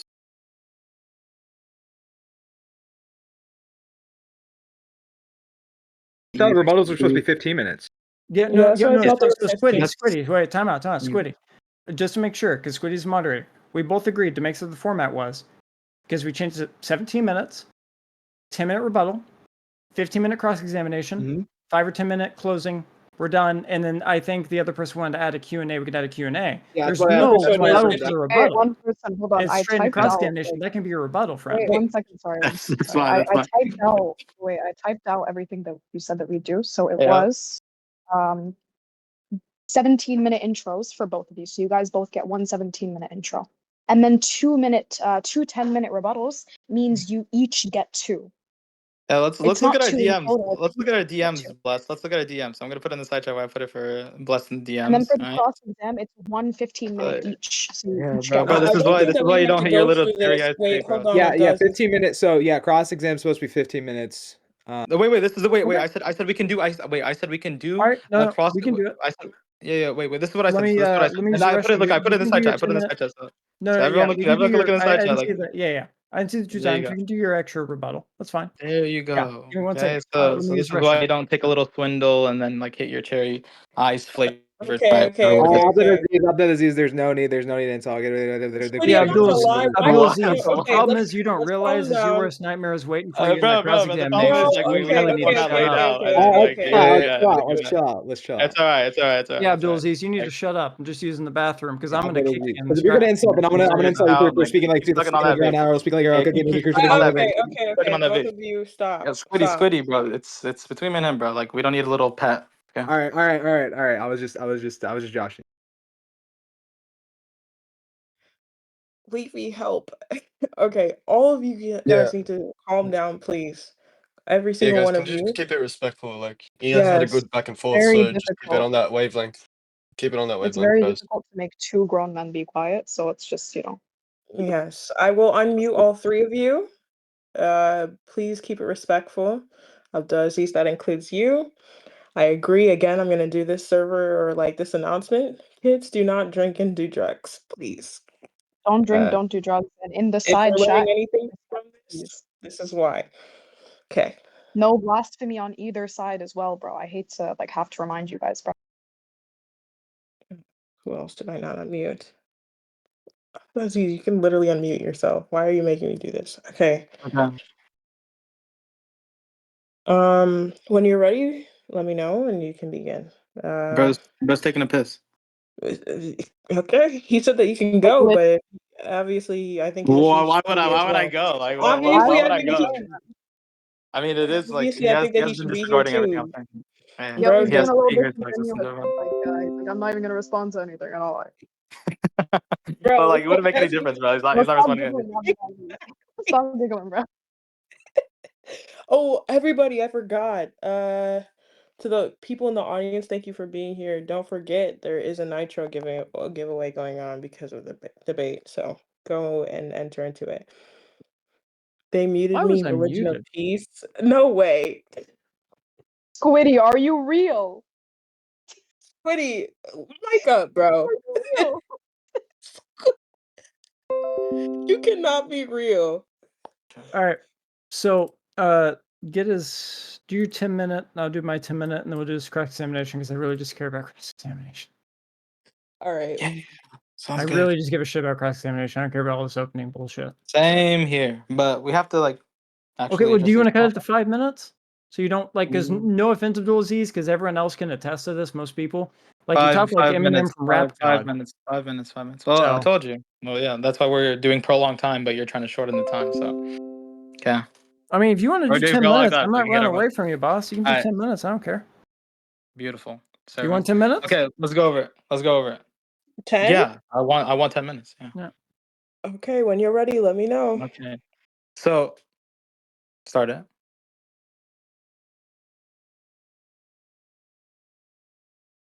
Go Okay, ahead. so let's just like get a little laughs and giggles out of the way. Like this guy literally just said, I do not have to address anything in Ignatius's congregation because these are independent historians who are writing about this. Ignatius is dealing with Christians. So we're going over beliefs that were held by the Christians within the first century. We're seeing if the crucifixion is conjecture historically, if there's conjecture pertaining to the crucifixion, or if it's a solidified fact within history that Jesus was crucified. Now, we're looking at this from a theological perspective. You believe Jesus was risen from the grave. You've debated the resurrection of Jesus. Why? Because there's attestation to it. So if we're looking at this from a theological perspective, not just like a naturalistic perspective, which you're appealing to all these atheist scholars that say, of course, they're going to say that Jesus was crucified historically, or he died from old age, or as the Jews say within the Sanhedrin 43a verse 20, that he died by way of stoning, or he died by any method. Of course, this is what atheist scholars are going to say, right? But when it comes to us looking at this from a theological perspective, we're going to see historically is that there's conjecture pertaining to what people are claiming actually happened to Christ. So some people are going to claim that Simon of Cyrene was crucified, right? Like what we've seen within the Basilidian writings, right? When Irenaeus is dealing with them, they say Simon of Cyrene was crucified, and then this is Basilidians. He says, "Oh, I have apostolic succession from Glaucius running through Peter to the Matthias to Jesus," right? So he has apostolic succession solidified, and he says Simon of Cyrene was crucified instead of Jesus, and then Jesus transfigured, and he took the appearance of Simon, and Simon is the one who, or Simon transfigured and took the appearance of Jesus, and he was the one who was crucified on it. So you didn't deal with this. You never dealt with the Basilidians. So this is why we need actual time, so you can actually address these points. Us going in circles about Tacitus and Josephus, even though like I already rebutted it in my first 15 minutes, is like pretty laughable, and it shows that you weren't like ready for this debate. Okay, so not only do we have the Gospel of Judas that is dated to the year 150 to 180, second century. So we're going to go over denial sources, because he said, what did he say? He said, only the Quran, chapter 4, verse 157, Surah Nisa, وَمَا كَتُلُوا وَمَا صَلَبُوا وَلَكِنْ شُبِّهَ لَهُم, right? They did not kill him, nor did they crucify him, but he only appeared to have suffered. He said, this is the only source that we get where there's a denial of Jesus' crucifixion. And then he said, Epistle of Barnabas, medieval times, 1500. Did I bring this up? No, I'm going over early sources, early Christians from all these different groups, whether you label them as heretics, it doesn't matter.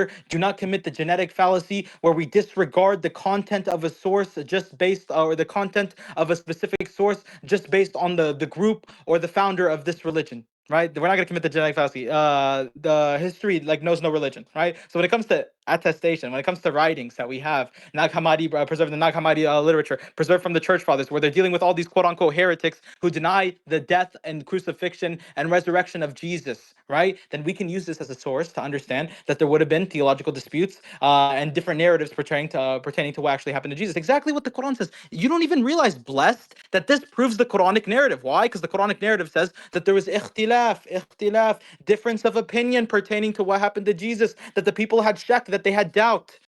Yo,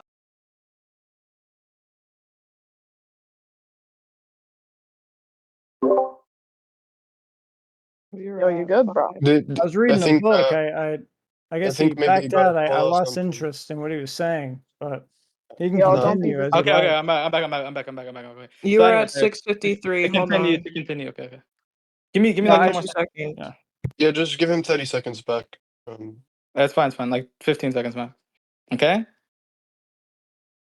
So Blessed already knows he's committing the genetic fallacy, right? He's disregarding the content of these sources because he's saying, I don't care. They're able to say, but it seems like he's not even informed of these groups. He's not even informed of these groups because he's telling us the only sources that deny the crucifix is the Quran that comes in the 7th century and the Epistle of Barnabas, which I never bring up in any of my any of my sources or any of the conjecture that I was bringing up. So we have the Gospel of Judas that's dated to the year 150 to 180 CE, 2nd century, which says in chapter 53, where Jesus talks, another man who will bear my cross and suffer in my place. The Apocalypse of Peter, dated to 130, right, has a 100 to 130. It says that Peter has a vision of Jesus sitting on a tree watching another man who resembles him, who was put on the cross, and while he ascends into heaven, where Jesus ascends into heaven and laughs down on him, right? Exactly what the Quran says. وَلَكِنْ شُبِّهَ لَهُمْ. Right here we have the second great treatise of Seth, mid-2nd century, preserved in the Nag Hammadi library, right? If we're going to go over extant manuscripts, and you're saying extant manuscripts don't matter, it doesn't have to be contemporary at the time, then we can play this game. We have sources, we have documents, we have groups galore that were all denying the crucifix for a multiplicity of reasons, for a plethora of reasons, whether it be their own, so whether it be their own soteriology, whether it be their own Christology, whether it be their own theology pertaining to Christ, that doesn't matter. We're showing that there's conjecture pertaining to what happened to Christ. So if you have a bunch of different theories, a bunch of different groups coming, a bunch of different things that what happened to Jesus, then this is just proving the Islamic narrative beautifully. Maybe you should read that verse one more time and actually understand how history is working and how we're looking at this from a theological perspective and not just a naturalistic perspective. We're not atheists here. We're believers. We're believers of God. We believe God can intervene with creation. We believe something metaphysical or something supernatural can happen, like Jesus ascending into the heavens and not being crucified, right? You believe the same thing, but you believe he died and then 3 days later he rose from his grave, right? I believe he rose from his grave and didn't die, right? So we're already having 3 denial sources that I'm going over, okay? 4, Gospel of Basilidians, right? Early to mid-2nd century. Irenaeus quotes it. They have apostolic succession. They deny the crucifix. They say Simon of Cyrene was crucified. Secret Acts of John says in one that's dated in 150 CE says he only appeared to have suffered. And they quote Psalms 22. They say he was in the mouth of the lions. He was in the mouth of the lions, yet I was not afflicted. Yet I was not afflicted. The word for word, you can see, and I can make a correlation. I put this on my TikTok, right? You can see the correlation. They're literally going over the prophecies within the Old Testament. These groups, like the Basilians quoting Psalms 2, in the Secret Acts of John, right? We have Psalms 22 being quoted, and they have a different narrative pertaining to how to interpret Psalms 22, right? With Psalms 22, if you read verse 19 to 24, you'll see that the servant is crying and praying to God, and he's in the mouth of the lions, and he gets saved if you read verse 24, right? So letter to the Magnesians, which he didn't address whatsoever, and I knew he wasn't going to address. So Ignatius is saying, tell me how this doesn't count historically, that Ignatius is telling us of people who have been taken away from their ancient customs, so they're practicing the ancient customs, traditions, and rituals of Mosaic laws, and they were most likely would have been followers of James the Just from the years 30 to 80 CE, while him and Peter were the head of the church, or Jerusalem, or whoever you want to say was head of the church, right? We can see that these people stem from there, and he says they've come to a new hope, so they're no longer relying on Judaizing, they're no longer relying on the works of the law, now they've come to Paulinian soteriology, Paulinian doctrine of salvation, and he says some deny. Some deny. I read it out for you. In Letter to the Magnesians, chapter 9, he says they deny his death. They're denying the death of Jesus. So we have groups within the first century who are Jewish Christians, clearly from the writings, so clearly from any scholarship that I bring you, where these are Jewish Christians who denied the crucifix, who denied Jesus's death,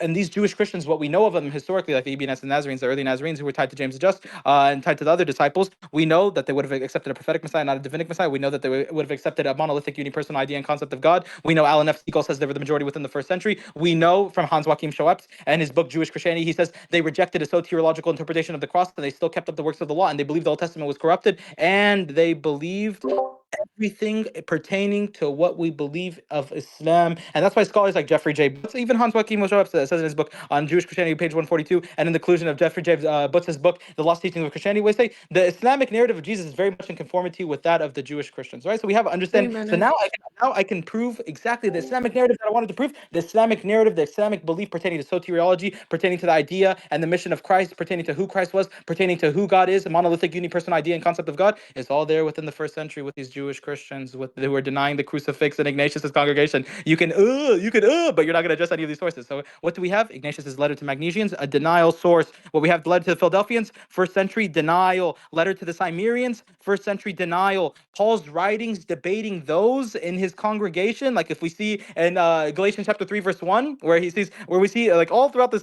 these writings in Galatians, he says there's people turning to a different gospel, and he says let them be accursed if they go, if an angel or an angel from the heavens preach to you a different gospel contrary to the one that we preach to you, let him be accursed. Galatians chapter 1 verse 6, Galatians chapter 1 verse 8, he says my gospel is preached to me not of man origin but of divine origin from Jesus Christ. Galatians chapter 1 verse 11 12, and he says in Galatians chapter 1 verse 20, in what I'm writing to you I swear I do not lie. And then later on Galatians chapter 2, he says there's John and Cephas saying remember the poor ones, and the poor ones over here they're keeping up the works of the law. Poor, I can say evionim, where the poor ones derive from. And scholars like James D. Tabor will say, we know of Ebionites, they were there within the primitive church. They lead back to James. They were all followers of James. They all glorified James and denigrated Paul. And then we even see in Galatians chapter 3, verse 1, where he says, where Paul is saying, "Oh, foolish Galatians, who has bewitched you? Didn't we publicly portray Jesus Christ as crucified?" So even early on, right? And we have other verses like 1 Corinthians chapter 1, verse 23, which there's multiple interpretations, but even scholars like David Oliver Smith will tell you that these people, the Jerusalem's pillars, they did not recognize Jesus Christ as crucified, right? Pertaining to how they still kept up the works of the law. We know James is the one who still kept the works of the law. If we read Acts chapter 21, verse 18 to 24, and we understand that there was early Christians who did not take a soteriological interpretation from the cross and who denied the crucifixion of Jesus Christ, who were bewitched according to Paul, who was a stumbling block to them. And if you read the context of the passage, you can say it's referring to the Jews. Well, we can easily say that this is referring to Jerusalem's pillars, because the whole chapter in 1 Corinthians chapter 1 is talking about a church divided over the obviously the church divided over leaders is going to have different interpretations of Christ. Some of them are going to be Judaizing. No one is taking a soteriological interpretation of the cross other than Paul himself, right? The apostate of the law, right? Like other writings we have attributed to Peter say, right? And we understand first century, all these denial sources are not in your favor, but in mine, and in the Quranic narrative as well, right? We have the Apocryphal of James as well, dated from the year 100 and 200, denial of the crucifix. I'll put all these sources. All these sources I can already post, or I already have posted on my page, but I can put them in the side chat for anyone who wants to see them. If you, I dare you to challenge me and say bring any of these sources, I'll bring any of these sources gladly. So we have 10 documents that deny the crucifix in the first and the second century, The church fathers who are having problems with these people saying they're denying the crucifix. Right now, I'm going over Paul and his congregation. I can go quote you even NIV Faith Study Bible that talks about Galatians chapter 3, verse 1. And it says some of the super apostles might have downplayed, undermined, or outright rejected the crucifixion, right? Because he's saying there's another Christ that these people are preaching. We preach Christ crucified, right? This is what we have from Paul's writings. Paul is dealing with other church leaders who vehemently disagree with all of his beliefs, and we'll go over this in our next rebuttals. 10 minutes for you.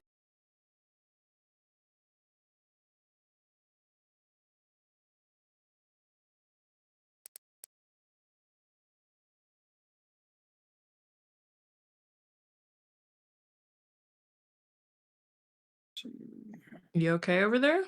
Oh yeah, I'm getting my timer set. All right, ready to start. 3, 2, 1. All right. One, I'd like just to say right off the bat, this tactic that you're using called Eminem from Rap God is not helpful. Not only do I not pick up every single point to write down to object, it's dishonest, but even everyone else in the audience can pick up. You're not picking up everything you're putting down. It's annoying.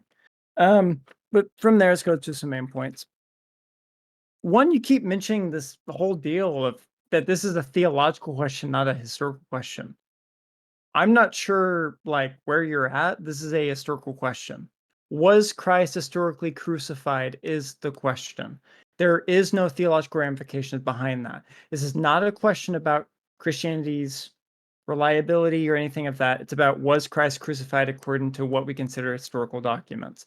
That is the question. So you keep running into all these other things like the Old Testament is corrupted, you brought up. According to some scholar, like, what does this have to do with the price of tea in China? It has nothing to do with Jesus' crucifixion. It just makes no sense. Also, you talk about this kind of concept of that. Let's see here. Well, one, you didn't really mention much of Tacitus that I brought up in your rebuttal. So I'm kind of curious how you argue with that in the cross-examination, because Tacitus is very much reliable as a Roman historian documenting actual historiography, and the burden of proof would be on the other one to show that he's not using critical methods of historiography on this part of the Annals, considered the Annals as most reliable historical work. Same with Josephus, I would argue as well, considering he was situated vocationally and geographically to hear the apostles preach about this message. This isn't a message about if Jesus rose from the dead, if this guy performed miracles. It's about was he crucified. And so when we look at independent sources, hence multiple attestation, which is the single most important historical criterion to accept one's assessment of a conclusion, we get that. Tacitus isn't borrowing from Josephus, and even Steve Mason, a leading Josephine scholar, I'm sure you're familiar with Steve Mason, points out in his book on Josephus in the New Testament, they're not borrowing from each other, and they're not gaining it directly from the New Testament, so it's independent. And so when we see this, we have multiple independent reports that are very early indicating this claim. Now, this other thing you keep bringing about, because I'm not going to take 7 minutes up on this, because I feel like a lot of your things were not good rebuttals, but you kept talking about this idea of the Trallians and these first century groups allegedly that believe Christ wasn't crucified. I'm waiting to see the evidence for that. And if you quote me a scholar, I want you to quote me to the methodology of that scholar on how they derive that conclusion. Because as I brought up in my opening, with history, the great thing about it is we're not dealing with rocket science. When it comes to the Greek and the Hebrew, you have interlinears and you can do exegesis properly. You have that right. So I'm curious to see how you're deriving this conclusion instead of a second century group. Because the writings are from the 2nd century. And it seems we're proclaiming to a 2nd century group. So I'm Curious about that one. But also, even if we were to say, and here's the big hiccup on it, if it was a second century, if it was a late first century group or something, just to play ball with you, I'd like to see why that indicates that the Gospels, the most early reliable source, are indicating Christ was crucified, and Tacitus and Josephus independently are saying Christ was crucified under Pontius Pilate. Others are not to be. Through historical methodology. This is a historical question, not theological. That's it.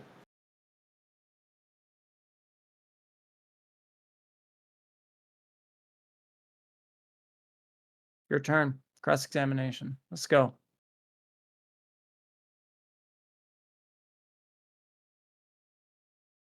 And All you right. said 15-minute cross-examinations, correct? Mhm. Or how? Okay. Yes, ma'am. Beautiful. 15 minutes. Okay. So just give me 2 seconds, and we're gonna go over this one by one. All right. Oh, wait, Ready one when second. you are.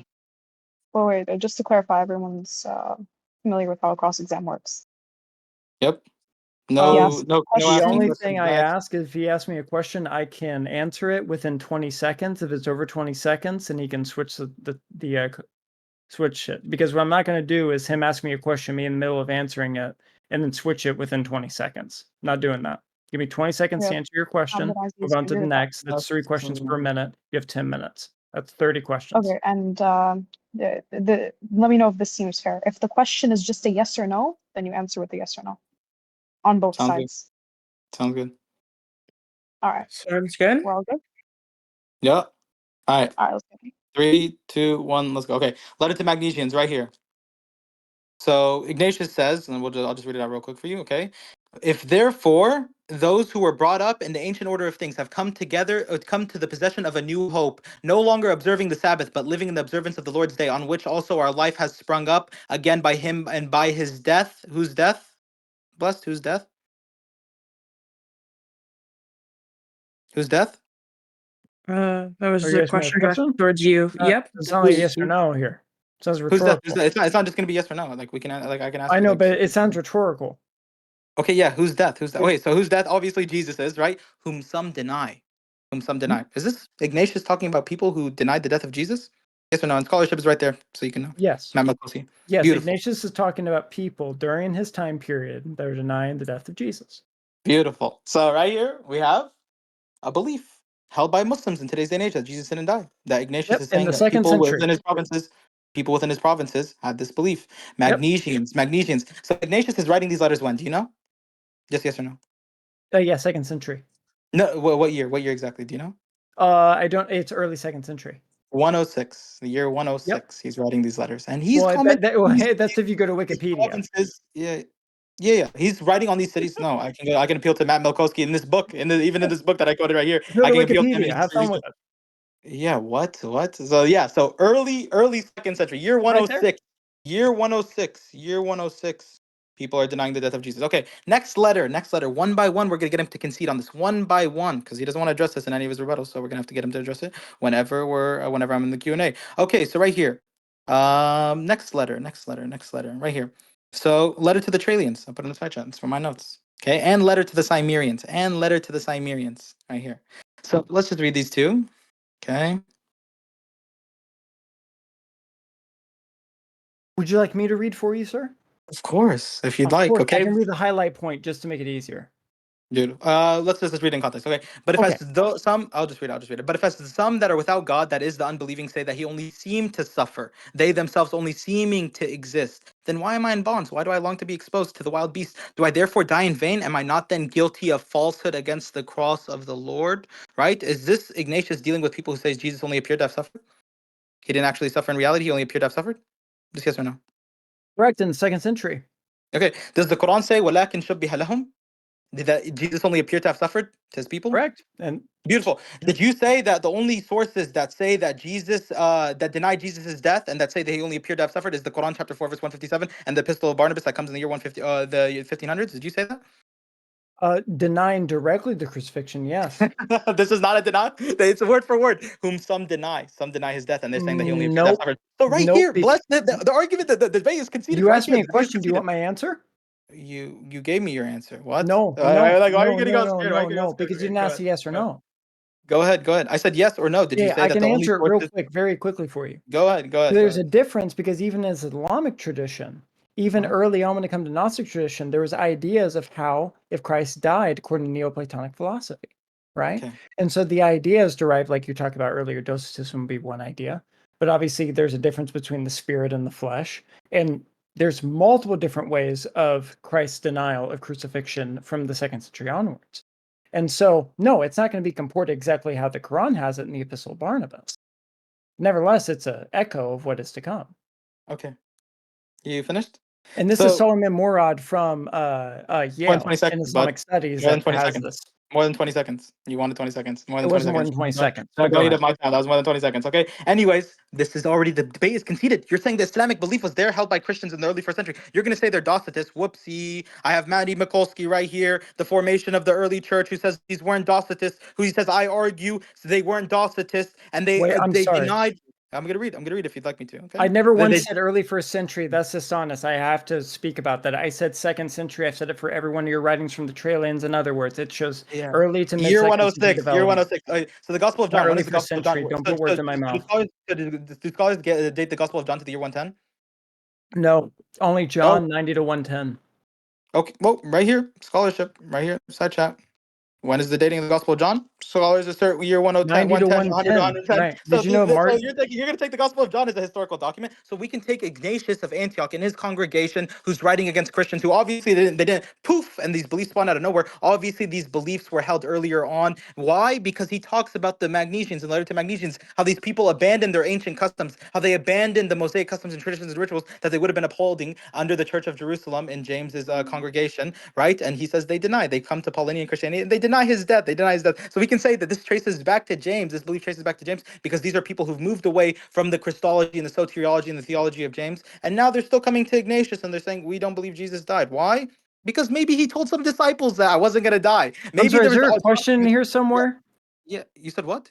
Is there a question here somewhere? No, Because this is cross-examination, not you rebutting the entire time. Yeah. So Ignatius dealing with Christians. No, I'm saying that your point on them being in the 2nd century doesn't hold up because this was a belief that would have been well solidified within the 1st century that you already conceded to. Okay, So next what question. Next I question. never once conceded to that. That's just You dishonest. you said that there was Christians who believed in Ignatius's congregation that Jesus only appeared to have suffered. You In said the that there was 2nd century, people according to in your the writings by the so church why do you fathers. say 7th century? Why do you say 7th century? Islamic narrative that denies Jesus' death is only in the 7th century. Why do you say that? Were you ill informed? No, Due to this regarding point? of where we see where the Quran seems to get its borrowing from is from the Epistle of Barnabas. You're saying the Epistle of Barnabas came in the year 1500, so this verse didn't exist in the 700s. The This verse Epistle didn't of exist when the Barnabas Prophet came in the Muhammad. medieval times. I'm not sure What? What? exactly where it came from. What, bro? You're Exactly time. absurd. You're demented. You're demented. So he just said word for word that the Epistle of Barnabas, that the Quran is drawing from the Epistle of Barnabas, and he said the Epistle of Barnabas is a medieval forgery that comes around the years when 1400, 1500. So this Quran verse didn't exist, and then after the 1500s, this Quran verse spawns into existence. Chapter 4, verse 157 within the Quran. Are you good in the head? I'm sorry. I'm not trying to like talk over anyone else here, like or to like take over your time, but you're saying stuff that I'm saying that just is dishonest. You're putting words in my mouth here. Did you You say the said Quran? once that Barnabas? I held that Christians believed there was a group in the 1st century, when every single time these writings you asked me a question, I said the 2nd century with clarification, and now you're doing it again. That's dishonest as hell.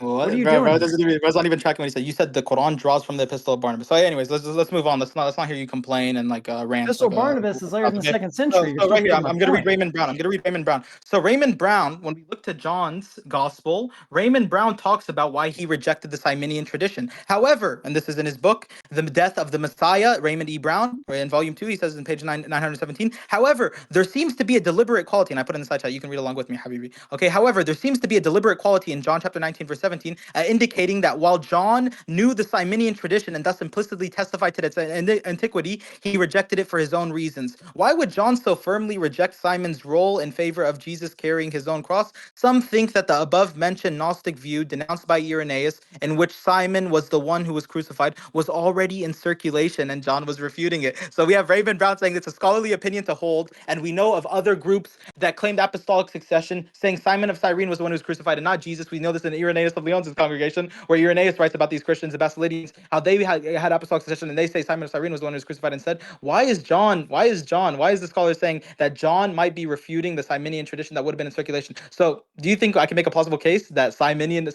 Cyrene, beliefs of Simon of Cyrene being crucified instead of Jesus would have been there within the first century?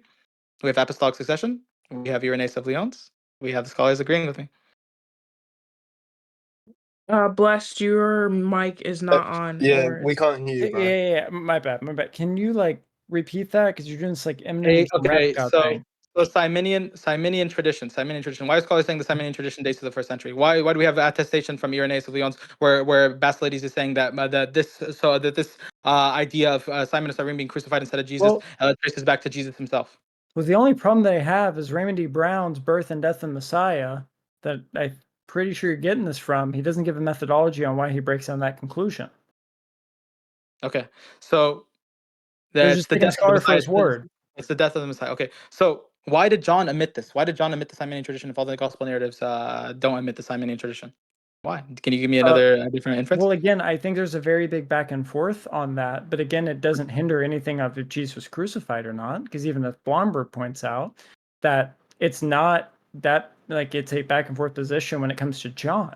From 90 to 110, if he's talking about these ideas, maybe people, denying the crucifixion. And if John is in 110, which is in the parameter of 90 to 110, late first century to early second century, and matches up what I'm talking about with Neoplatonic philosophy, you still haven't talked about Mark, Matthew, Luke, or Paul talking about Jesus' crucifixion, or the pre-New Testament tradition. Okay, 20 seconds plus. Okay, so this is insane. Like, you're not addressing, you're saying Neoplatonic philosophy. You don't even know what Docetists believe. Yeah, obviously Docetists had their own beliefs, but I bring you scholarship, Matty Makowski, where he says that these people were drawing from they're drawing from Jewish Christian ideas and interpretations and beliefs. Why? Because they didn't claim a superior God and a lesser God like what the Docetists claim. They did not reject the body of Jesus Christ within his life and ministry. They only rejected certain particular events, and he specifies the suffering and the resurrection of Jesus, and they say there was an illusionary nature to it, and it says it precedes that of Cerinthus. It precedes that of Cerinthus. So this belief would have preceded that of Cerinthus. Docetists emerged in the second century, Habibi. So you're not even aware of this, right? Now we're gonna go to Paul's congregation. So this is was there a question there, or are you just making statements again? Because when I do cross-examination, I actually make questions. I just don't make rebuttals. Stop beating on my time. Like, you sound pretty stupid right now. You're saying that you're not addressing any of my points. You're saying this is a Neoplatonic philosophy. So I'm addressing how this isn't a Neoplatonic philosophy, and that this isn't Docetism that these people were upholding. If they're talking about the Jewish customs and traditions that they would have been upholding, and how they would have been tied back to who else would have been upholding these Jewish customs and traditions, James, that we see in the book of Acts, chapter 21, verse 18 to 24. And these people deny Jesus' death, and we have clear attestation within the first century of people denying the death of Jesus. Now we're going to go to Galatians chapter 3, verse 1. Galatians chapter 3, verse 1. Have you read this verse, Blessed? He's smiling, okay? And let's go to the NIV Faith Study Bible and see what they say about it. Okay? So Paul, in his congregation, he's dealing with Judaizers who reject, and he calls them bewitched, and because they have a different understanding of the cross. So why does he say, "Oh, foolish Galatians, who has bewitched you? But didn't we publicly portray Jesus as crucified to you?" Is Paul dealing with people who are having problems, like what NIV Faith Study Bible says, that they're undermining or downplaying or outright rejecting the crucifixion, and Paul is the only one who wants to go and proclaim Christ crucified? Is this an issue that we have over here, that people are struggling to accept the crucifixion within the time of Paul? Yes or no? Address the verse. Give me your interpretation. I hate to tell you, but I mean, if you give me a few minutes to break your 20-second parameter, even though you're ranting, like a little girl, I can give you some commentaries from even Cambridge and Yale showing that this is not the interpretation that they hold, friend. Do you want that? Not even. It doesn't deny the crucifixion. Do you want that? I can do it for you. Okay, so this is the issue. I can do it. It'll take some time, but I can do it. I can pull them up for you, sweetheart. Bless. This is No, because earlier he was talking about me drinking. I don't have the source right now. Bless, you can just say, Bless, you can just say you don't have the source right now, and you can just say you're agnostic. You don't need to say, "Oh, I can bring you this." Oh no, I said he can give me a few minutes, and I can absolutely bring up the source. No problem. It's going to break his 20-second parameter. I give you the verse and I give you a commentary. You can read the verse for yourself, and you can say I can come up with an inference based on what that's fine. What's contemporary to his So writing. Bless, you're conceding this question, and Abdulaziz, you can just move on to the next one instead of just hopping. No, on I'm the not same conceding point. the question by no means. I said if he wants to give me time, I can absolutely no problem answer it. We can pause. No, you're conceding answering this question basically. That's what How am I I'm saying. conceding answering the question? You just said I can answer it. I'm pausing the time. Because you're saying, How does that mean conceding? Because you're agnostic on it. Right now you're telling me I have No, this I'm not source, but I don't have agnostic it on it. now. I just said if it breaks his 20-second parameter, because what he likes to do is rant for 2 minutes, ask me a question randomly because It's he his realizes he time, has to do it bro. because it's It's his cross-examination, time. and It's that's what his he time. We're gonna does. do the same I thing. can Blessed. do it for him if he gives me over 20 seconds. That's what I said. Yeah, Not that's conceding fine. the So question. yeah, so you're saying you want to answer it with more time later on. So you're conceding it right now in this section of the debate No, that he's you're not not. going to answer it. No. He's not conceding it. He's saying he can bring. He has the answer, and he's just saying he needs to. If you give him more Is time, he I going need to answer time it to now? bring it up. It's up to Is he going Abdul to answer it Aziz now? and his Okay, so cross-examination you're not time prepared. to You're allow me not to do prepared it or right now. not. You're not prepared right now. So you're not prepared right now. It's pretty simple. No, You're not bro, Leafy, bro, what? it's up to him No, if he wants me to bring it up or not. bro, That's I'm all it not saying you is. can't, bro. You're It's not misunderstanding what I'm saying. conceding. I'm not blessed. I'm not saying you can't answer the question. I understand you're saying you can, but I'm Then you're saying right using now you're not conceding the going to wrong way, answer it. friend. You have to No, I'm understand not. your definitions. look. If No, I'm not. either you let Blessed, you could either let him give him more time so he can bring the source, or you can just say no, you can't have more Correct. time. But Correct. If you want to move on, Abdul Aziz, we can move on. If you Right, want, you can give me a exactly. minute Can you or just so, and I can just bring give me your the interpretation? Can you just give me your interpretation of the verse just by reading it head on if you don't have anything prepared right now? You can read the off the top verse. of my head, no, I don't have everything off the top of my head because I'm Nothing, working on nothing. a major book. So we see a clear difference. We see two opposing views where Paul is saying you're bewitched. He's using strong terminology here, and he's saying you're bewitched, you foolish Galatians. And these are No. the people who are the Judaizers according to him as well. If you read the Galatians chapter 2, and these people are bewitched, and he says we publicly portray Jesus as crucified to you. You're bewitched. You're bewitched. We see have two opposing views here. You're not able to address it. We can move on to the next point. Okay. So in Matthew chapter 26, verse 26 to 20. Oh, yo, shake your head. No, but yo, I can go and Yeah. study that. I could go and study this, even though I Absolutely said you were not. good about the debate. Okay, anyways. So next question. Without Next question. respect, your time and mute. So next, yeah, you best respect my time. Okay. So in the Gospel of John and chapter 19, verse 28 through 29, is Jesus drinking wine whenever he puts his head down, and they give him a gall from the vinegar, and then they let him drink wine from a What soaked verse? sponge? What John verse? chapter 19, verse 28 and 29. What does that matter if he's drinking wine or not? Do you believe is it yes or no? Is he Are drinking you wine? talking about, do I think that's an authentic verse? Yes. Do you believe that Jesus drunk wine when he was on the cross? I don't know. You don't know? All right, read the verse. Read the verse for us if you'd like. Okay. It's So you possible. just don't know. You're just like confused on the gospel narratives within what happened in Jesus' time. What are the last words that he said? No. What are the words that he said? What are the No, prophecies? because You don't know? no, you're being dishonest. You're treating me like I just only take the gospels as like Christian documents by the word of God. I'm Yeah, not a I'm going to fold Christian. your gospels. I I'm going treat to the fold your gospel gospels as narrative. historical documents. Okay. So are you a Bible believer?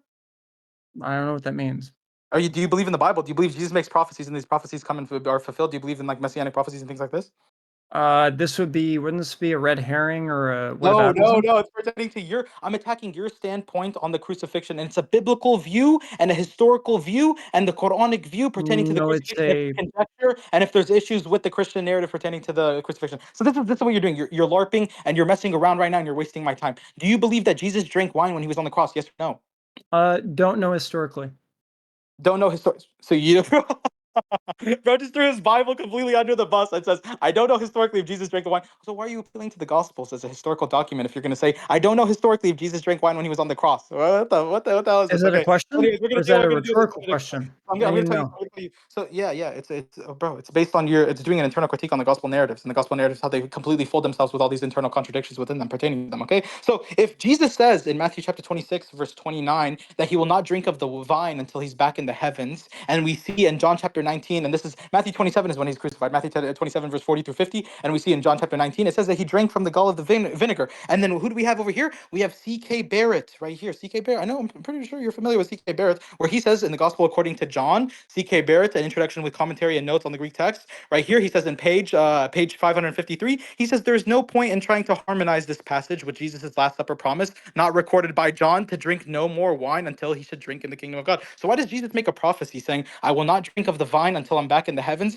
but the one who was on the cross drank from the vine, right? And the second great treatise of says the way you get out of this contradiction is if you appeal to the Gnostic literature that says it was Simon who drank from the gall of the vinegar, and it wasn't Jesus himself.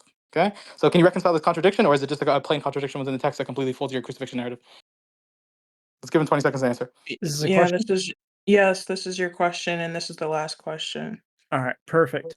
If you want to allow him the time, do you mind repeating that question? Because, like, no offense, Abdul Aziz, but you ramble a lot, and then you ask the question. It's hard to keep up. Jesus says in Matthew chapter 26, verse 29, he will not drink of the vine until he's back in the heavens. He will not drink of the vine until he's back in the heavens, meaning he will not drink alcohol until he's back in the heavens. This is a prophecy that he makes. This is something that he tells his believers, right? But the person who died on the cross drank from the gall of the vinegar, therefore saying that this would be a failed prophecy by Jesus, or we can say that it wasn't Jesus who was the one on the cross who drank from the gall of the vinegar. Which one do you want to pick your poison? Not really necessarily sure about what you're bringing up here, but again, I'd like to say this has nothing to do with the historical event of the crucifixion of Christ. Failed prophecy of Jesus or Jesus not on the cross? Which one? You either discredit Jesus as a prophet within the New Testament, or you say it wasn't him on the cross. Which one? Again, I don't. You're arguing red herrings here. Okay, we got stuttering. We didn't get any adjustment of this No, I contradiction. never once stuttered Okay. here. Go You're not ahead. arguing the original point, which is the historical evidence for Jesus' crucifixion. You're running away from it. Did you appeal to the Bible? Did you appeal to the Bible as a historical source? As historical documents, absolutely. Beautiful. Historical document. Does the Bible have fundamental contradictions? And I said, this is why you can pick your poison. Yes, you can say the Bible has you contradictions. You can say, I don't believe in biblical I'm not an inerrancy. inerrantist. Your contradiction. You can say, I don't believe in biblical Abdul inerrancy. can you stop? Oh, stop crying, okay. Yeah, You're asking me questions and I give you Okay. Can you give debate. your answer to the question one last time? And again, this is the last question because Failed then we need prophecy to. or Jesus not on the cross? Failed prophecy or Jesus this not is the last question. This is just unfair. I wouldn't treat you like this way, and I'm not going to my cross-examination. This is just pitiful. Yeah, Abdul, you gotta stop. You gotta stop over. You gotta stop over talking him. You gotta stop ad homing. I asked him 3 times. Squiddy, the ad homing has been on both parts, and we've been doing our best to stop it. So if he's not going to answer the question again, then we can move on to his cross-examination. Correct? Yeah. Okay. I do refuse to answer a complex question. Okay, you refuse to answer a complex question? Something that yeah. So for example, if somebody says, "Have you like a question?" No. Kalto. Okay. I'm not gonna say anything. No. You should just hear me out. If somebody says to you, "Have you stopped beating your wife yet?" or "Have you stopped beating your dog yet?" That's a complex question because regardless if you say yes or no, as you ask me if I'm going to answer yes or no, is a fallacious question to begin with. You were given more than enough time to answer the question. I didn't give you a yes or no. I didn't give you a yes or no. Wait, I said no. Earlier you gave me an and if. You can see that he's a false prophet, or you say with someone else on the cross. It's very simple. Pick your poison. CK Barrett agrees with me, fool. Okay, let's go to your Q&A because, bro, you're clearly not ready for this debate. Oh, he's scared. You're talking about me in Christ Center. You're not even ready or prepared to debate anything. Give me your question. Hurry up. Is it Christ? Did Christ make a false prophecy here when he says, I will not drink of the vine until I'm back in the heavens? Or was it someone else on the cross? It's either he made a false prophecy or it wasn't him on the cross and it was Simon of Cyrene who was on the cross and he's the one who drank from the gall of the vinegar, the wine. It's also just possible that the gospel writers embellished the story. That's what it is. Oh, the gospel I writers. haven't looked into it indirectly. Can you repeat that? Can you read that one more time, just for the clip? I just said it once. Okay. Anyways. Okay, hello. Okay. Let's get back to it. Okay. Let's talk about Tacitus for the next 10 minutes. Let's talk about Tacitus and let's talk about Josephus. Wait, I really think people need to understand how ancient history works. Every account has polemics against them. Okay, let's start his Q&A. Yeah, start my Q&A. How long is my Q&A? Okay. It's gonna be 15 minutes. Perfect. I'll set my time. Give me 2 seconds to get it back up. Yeah. Hold on. Is this Q&A or cross-exam for? It's cross-exam. It's cross-exam. Yeah. All right. 2 seconds. My bad. When you're ready, go right ahead, sir. Sure. All right. Do you agree that every ancient historical document has a polemical, religious, or theological motive? Yeah, most of the time, yes. Okay. So would you also agree that majority to all of ancient historical documents are not infallible documents? Of course. Okay. They're very fallible. So why then are you arguing that, why are you committing the fallacy of composition then? If you're saying that if the Gospels err in something like a particular prophecy of Jesus, and therefore Jesus wasn't crucified, which is our conversation. Okay, so can I respond with 20 seconds? So if you're going to take the theological perspective, and if you're going to believe in biblical inerrancy, No, then no, you real pick quick. your I'm poison, not you can talking pick your theological. poison. We're talking historical today, baby girl. Yeah. So if the gospel, so if you say I don't believe, so if you say I believe Jesus made a false prophecy here, then I'd say okay, then fine, you can take your historical source. But I say that there's reconciliation with this, with other people saying it was Simon of Cyrene who was on the cross, and he was the one who was drinking from the gall of the vinegar. So I would say very simple, very simple. Where's the You can first all pick your mention of poison. somebody like Simon of Cyrene taking the cross that we have? Okay, beautiful. And Irenaeus talks about people within his own time, saying that the Basilidians, Where was tradition. what time period was Irenaeus writing? Irenaeus was in the year 180, but Okay, so Basilidians draws would you apostolic agree that succession from that's Claudius late Considerus second, and early Diocletian. third century writing? No, I Yes wouldn't or say. I no? wouldn't say this is doctrine. I would say this is a belief that was held by the earliest Christians. Why? Because Okay, Basilidians attributed no, to the earliest Christians. stop. I'm asking the questions, damn it. You're Oh, answering. I didn't ask you a question. I didn't ask you a question. I know, I gave because you it's an my answer. Cool, I gave you cross-examination. an answer. Somebody I pause gave the you much more time. than I'm what you've pausing the given me. time. We're at 3:24. Pause it. We're gonna get this right. No, we're gonna get this right. Your face is red. Keep hitting that vape. Go ahead. No, we're gonna get this right. Okay? I ask the questions, you answer. I'm gonna give you time to answer. Of course. But if you're done answering a question, I move on to the next one. There's no time for conjecture. I have a goal that I'm trying to reach. If you feel like I'm being dishonest, I'll stop. You can tell me why, and we can resettle. That's fine. But Sure. my time is my time. Hurry up. All right. So you agree that the Gospels, like Greco-Roman works, obviously have contradictions. They err. They're not infallible works, right? So why do you suppose that if the Gospels are wrong about a prophecy, then therefore you commit the fallacy of composition? Okay. So not only was that wasn't my only argument, but right here I'm telling you to pick your poison. You either say Jesus made a false prophecy, therefore denigrating him and saying he was a false prophet, You're not answering or my a false question. god, or you say that he You're was not crucified. answering my Take the question. biblical view. I said it's fine. Habib. You I'm can take the pausing the biblical time view. again. I'm Obviously, pausing the time, I'm bro. telling you. I'm Hold answering on, hold on, you. hold on, You know hold what? on, Pause the hold time on. when you like, because you don't like This my is answer. I'm giving you an ridiculous. actual answer. I'm Okay, giving you an actual okay, answer. sir. I can't lie. You can't pause time when you don't like his answer. He's going to Yeah, read He's it. not even. No, I It's like not your answers. hang I on, that. like your answers. hang on. It's not that. It's not an answer. He's not giving an answer. He's avoiding the question. He's avoiding the the question. question. You're not answering, Abdulaziz. Stop crying, Squiddy. Stop crying. So, Squiddy, am I not answering word for word that yes, the Gospels do portray Jesus as being crucified? But if you're going to take the view that Jesus is infallible within the Gospel narratives, then you're going to have to call him a false prophet. I want you No, to blessed holding to Abdulaziz, it's not his. infallibility. I want you to concede your religion, fool. I want you Abdulaziz, to. that's not his question. His question is, and correct me if I'm wrong, blessed, Oh are yeah, the correct me if I'm wrong. Gospels Let him answer. ancient Greco-Roman biographies? Are they reliable historical sources? Blessed, you could correct me, or you could correct whether or not that's your question, but that seems to be the case, right? Yeah, I am bringing down that route. I'm showing that there are every document in antiquity has errors in it. So to say that the gospel of errors, therefore to throw the baby out with the bathwater, which is the fallacy, called the fallacy of composition, is fallacious reasoning. And I'm asking why you're committing that, and you're running to a different point. So what I'm going to do is we have 12:44 left. I'm going to resume. We're going to continue this to play, regardless of how you have it, because I know you don't control your own time. You don't control your own time. I control my own time. 1 second. Just wait, guys. Just wait. So, blessed. I think I understood your question. Your question is, even if like the Gospels are historically inaccurate in some issues, that doesn't mean therefore the main picture that the Gospels gives is historically inaccurate. So you're saying that he's committing the fallacy of composition, right? Okay. Right, exactly. So Abdulaziz, the question he's asking you is just because there are like contradictions, like with the narratives in secondary details, like for example, like who was with him on the cross, whether they spoke, what was the conversation, what his last words, whether the women who were at the tomb, how many women, etc. These are all secondary details, but none of them dispute the overall point that Jesus was crucified on the cross. So he's asking you, how did you jump from there's issues in the secondary contradictions to therefore the overall narrative is unreliable? If I understood you correctly, right? Absolutely. Go ahead. Beautiful.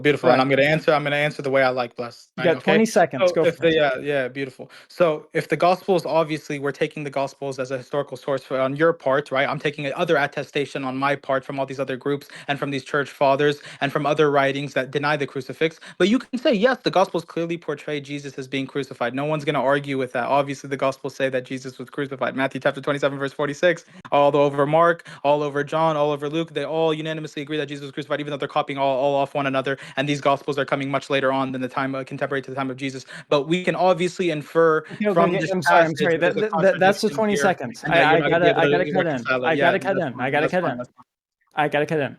I understand what you're saying, but again, like you agreed earlier, what time period is Ignatius writing his writings? The against 106, heresies. 106 with 180, correct? No, Yes or he doesn't no? have a book. He doesn't have a book against heresies. That's Irenaeus. Oh, Oh, Irenaeus, yeah. yeah. 180, correct?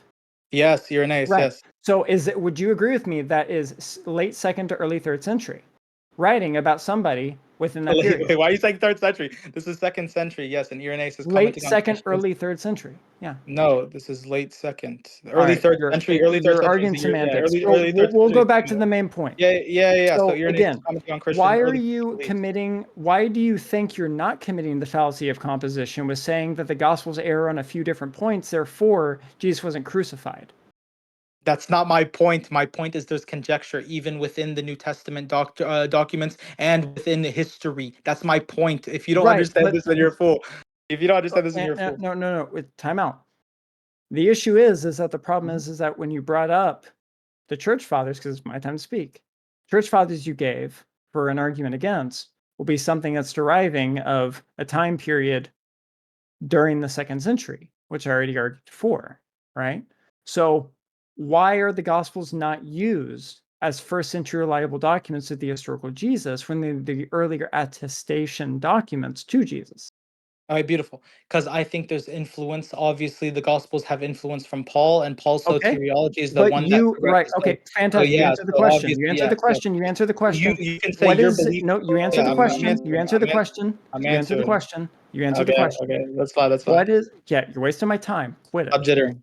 So if you agree with me, though, that every single writing, like earlier, you already agree that every writing has polemical, theological, or philosophical motives in it.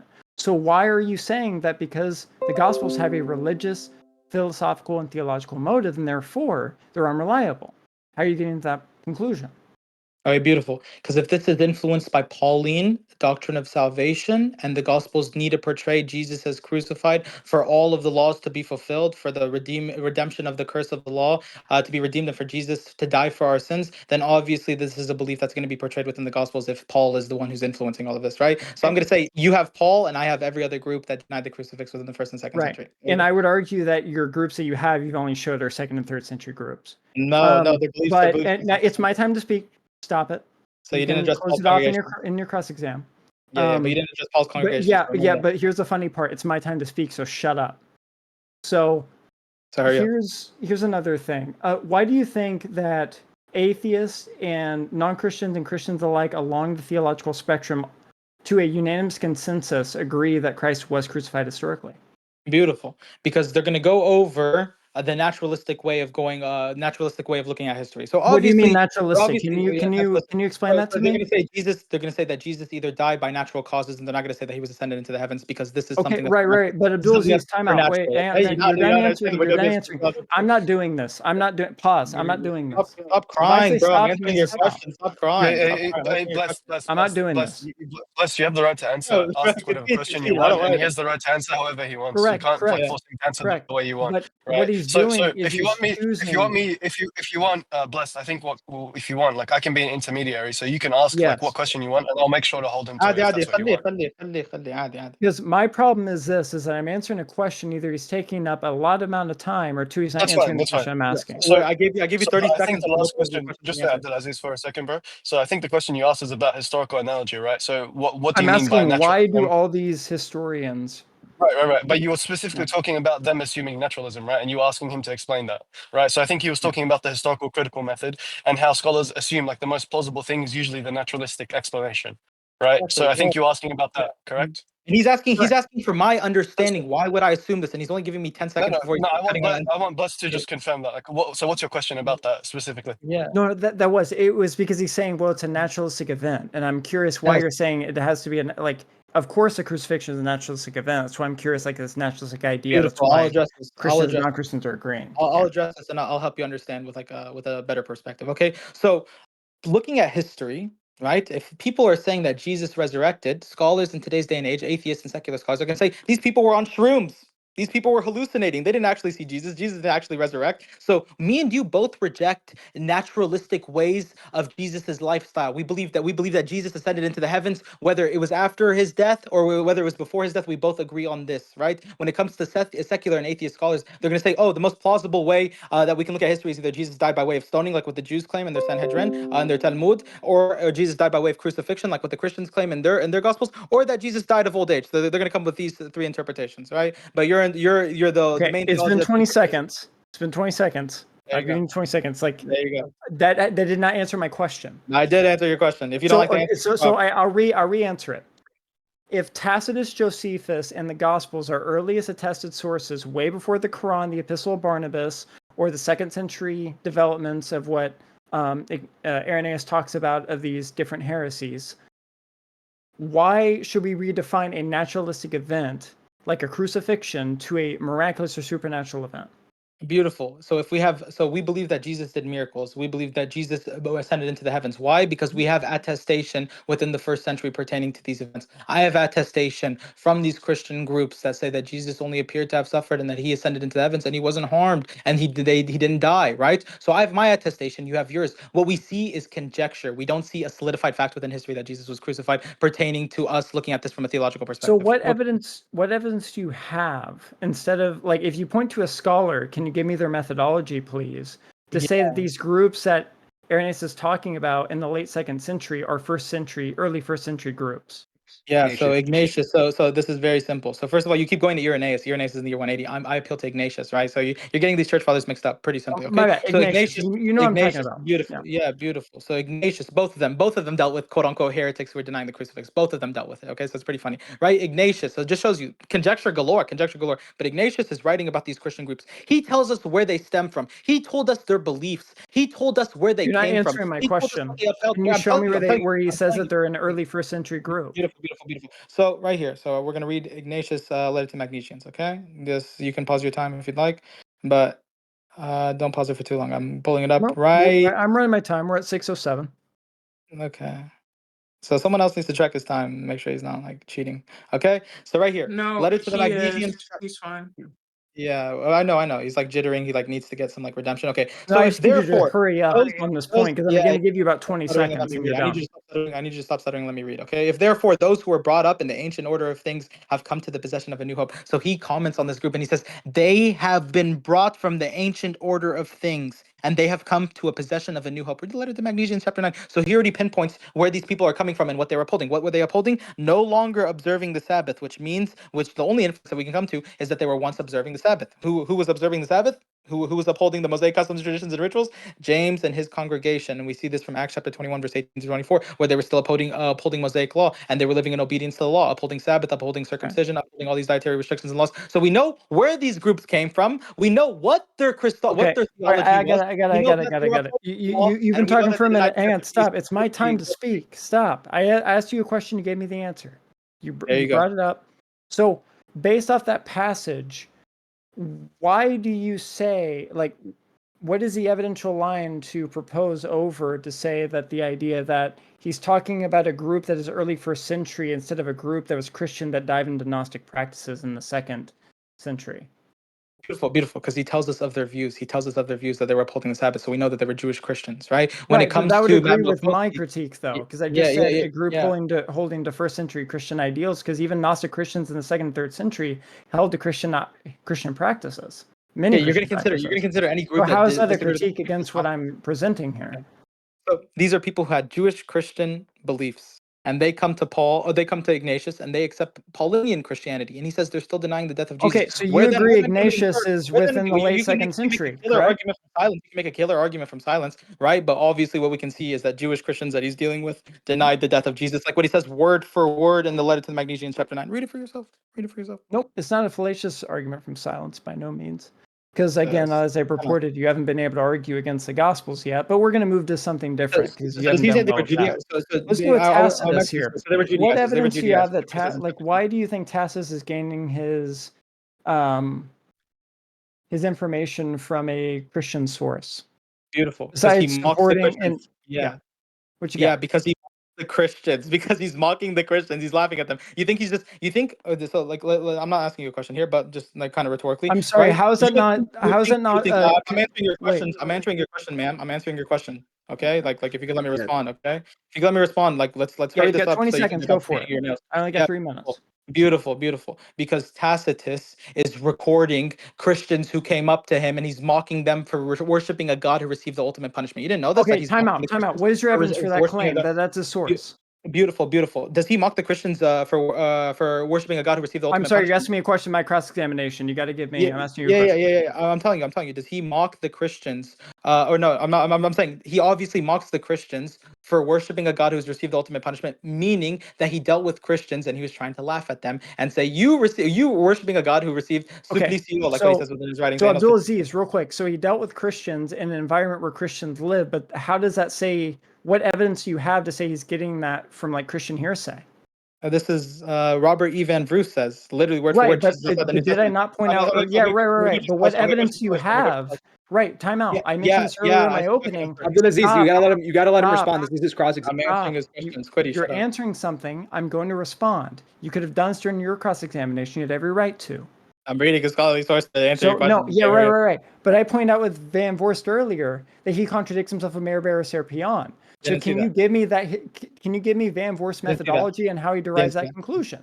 Okay, beautiful. So we can read this paragraph right here in 1 second in his book Jesus Outside the New Testament, an Introduction to the Ancient Evidence, Robert E. Van Vroos, where he says the most likely source of Tacitus's information about Christ is Tacitus's own dealings with the Christians, directly or indirectly. While Tacitus does not, does not speak, he does say the Tacitus in two periods of his life, he could well have acquired a knowledge of them. The later period was that Tacitus was governor of the province of Asia. At the same time, his close friend Pliny the Younger was governor of the neighboring province of Pontus, Bithynia, and had difficult dealings with Christians. Right, so he's saying it could be correlated to Pliny the Younger and his belief on dealing with Christians as well. So everything that we see is just them dealing with Christians. And if he mocks them for worshiping a God who received the ultimate punishment, then we can obviously say that he had dealings with Christians and that he might have gotten this idea. Real quick, Abdul Aziz, I only have a minute and 10 seconds left. I'm glad you answered that.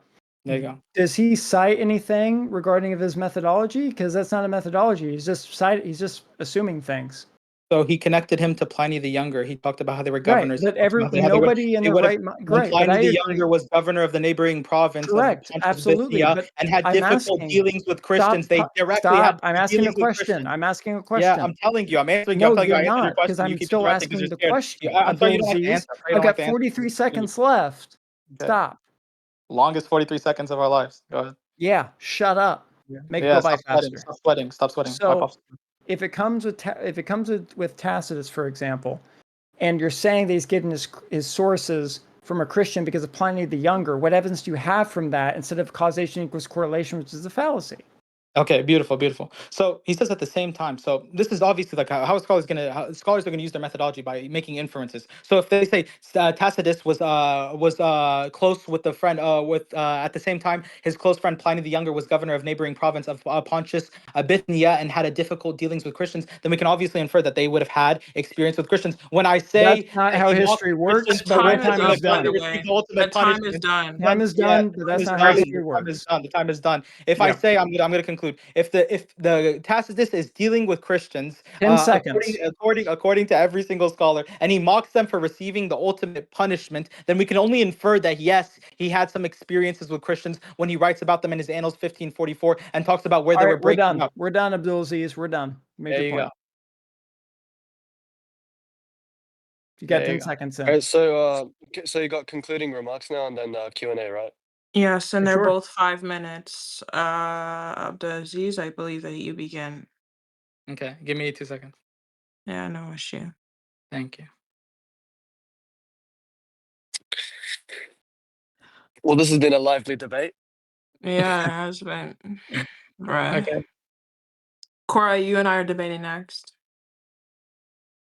All right. Absolutely. And then after that, me and Squiddy are gonna debate. Oh, wait. Squiddy, get another person and you and I versus Cora and me. Wait, you Cora and I versus you and somebody else. Hazard, it's time. It's your time to shine. Hazard? Bro, you guys are cooked. Wait. Yeah. Hazard, where are you, buddy? It's time to shine. Ready when you are, Essay. 5 minutes. Your turn. Yeah. Yes, sir. 1 second.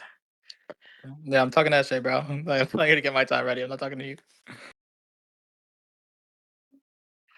All right, go ahead. Beautiful. Okay. So as the Quran clearly says, the early people had ikhtilaf, difference of opinion pertaining to what happened to Christ. We see this historically. Blessed was unaware of these sources. Blessed was unaware of this, even though I've brought this up in debates him before. Seems like he wasn't well studied upon it. He doesn't even know that there was a congregation in there was a conjecture in Ignatius's congregation, and even earlier than that in Paul's congregation, which scholarship agrees with me that yeah, Paul was dealing with people who undermined, downplayed, and even outright rejected the crucifixion. He had was never even informed of these verses. Never even informed of these verses. So as the Quran perfectly says, they had ikhtilaf. We see this historically. The Quran says that there was shak, that there was doubt in these peoples pertaining to what actually happened to Jesus. We see this historically. He says that they have no ilm, they have no knowledge pertaining to what actually happened to Christ. We see this historically. People were speaking based on dhan. Last, the Quran tells us they had dhan, conjecture, hearsay, and they were not getting their information from reliable sources. Every single thing within the Quran checks out. We went over at least 10 denial sources in the 1st and the 2nd century pertaining to Christians who would have had problems with the crucifix, or who would have outright denied it, or had a plethora of different theories saying that Jesus didn't die, that he only appeared to have suffered, that Simon of Cyrene was the one who was crucified instead, and other theories as well pertaining to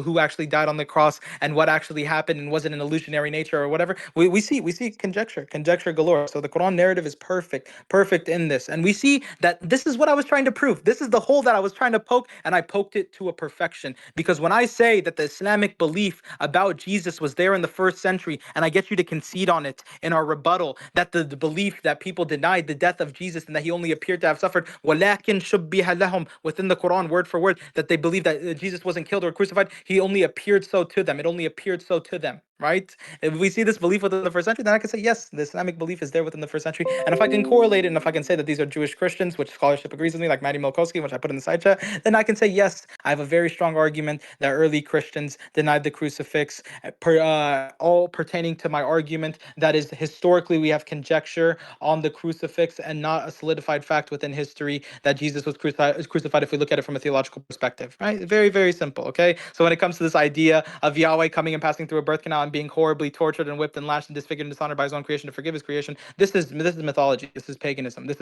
is Greco-Romanization and mythologization and paganized idea and interpretation of Christ and who the Messiah would be, right? There's no substitution vicarious man God atonement, boo-hoo, like sorry to burst your bubble, but these early Jewish Christians didn't believe in a soteriological interpretation of the cross as well, which is what the Muslims believe. We say, hell no, there's no way in hell anyone should believe that a man died on the cross for the sins of humanity. I don't give a rat's ass if that's what you're going to die upon, right? Like, it's clear this is against like the innate disposition that humans have, right? We went over the Gospels. We went over the lack of attestation pertaining to these Gospels in the 1st century, nothing to them. Year 180, we got Irenaeus of Lyon. So he keeps arguing Irenaeus of Lyon's the 2nd century, late 2nd century. Irenaeus of the Lyons is the first person to say these Gospels, Matthew, Luke, Mark, and John, and attributes them to their authors. He's the first person we have historically. Papias, you didn't want to challenge me on that, boo-hoo, right? Papias, throw him to the side, right? What we have historically, conjecture, hearsay, dhan, shak, doubt, and no ilm regarding these events. The Quranic narrative is proved to a T within the 1st century. And we got you to concede on this, right? Gospel narratives, weak, paganized idea and interpretation of Christ. That's all there within the Gospels. They take from that of Mithras, Attis, Dionysius. I don't even have to say it myself. I don't even have to come up with some theory or some correlation equals causation. Justin Martyr says it for me. That these ideas and beliefs pertaining to the offspring of God being the word or the logos or the wisdom of God, and him dying and resurrecting and ascending into the heavens, we propagate nothing new or different from what you pagans believe regarding the sons of Jupiter. This belief of a mythological man, God Savior, who comes and dies for the sins of humanity and introduces all these customs and traditions. This comes from paganized beliefs that came prior, right? So we don't have anything that rooted within the Abrahamics to say that God man comes down and dies for the sins of humanity, right? I'd love to debate you on messianic prophecies pertaining to this, but it doesn't seem like you're that informed on scripture. How much time do I have left? You have 54 seconds. Beautiful. So I had all I had to do was bring up scholarship from his side point, right? Josephus, Testimonium Flavinium, weak, forgery interpolated by Eusebius. 8 Christian writers never mentioned it. Why wouldn't they have mentioned it? Why would they? Why would they not mention it? Testimonium Flavinium has very, very good things pertaining to Christ. Speaks highly of Christ. Talks about his death and resurrection. Talks about him being crucified under Pontius Pilate. Why would they not mention this? Why wouldn't Origen mention this? Why wouldn't any of these writers, 8 Christian writers prior to Eusebius, why wouldn't they mention it? And 4 Christians writers after Eusebius, and not mention it at all, right? Tacitus, we can show that around the year 120, where he's writing about this, where he's writing about the Christians and where they're escaping and where they're fleeing, and he mocks them for worshiping a God who received the ultimate punishment. Obviously, he's getting this inference about Jesus dying on the cross, not from Roman records. If you can show that he took from Pontius Pilate or any Roman records pertaining to Jesus dying, if you could prove that, then that would have been good for you, but you weren't able to prove that. And I have all of the proof on my side when he was mocking these people. Suetonis, Matabatas, Serapion, Thales, Suetonis, all these guys, Jewish sources say that Jesus died by way of stoning, so it doesn't help you there. All these guys are That's weak. time. Throw them out the trash. It's conjecture. It's not a historical fact. Very simple. I need to go in like literally 6 minutes, so hurry it up. Okay. Wow. All right, I'll start. I'll start right now. Yeah.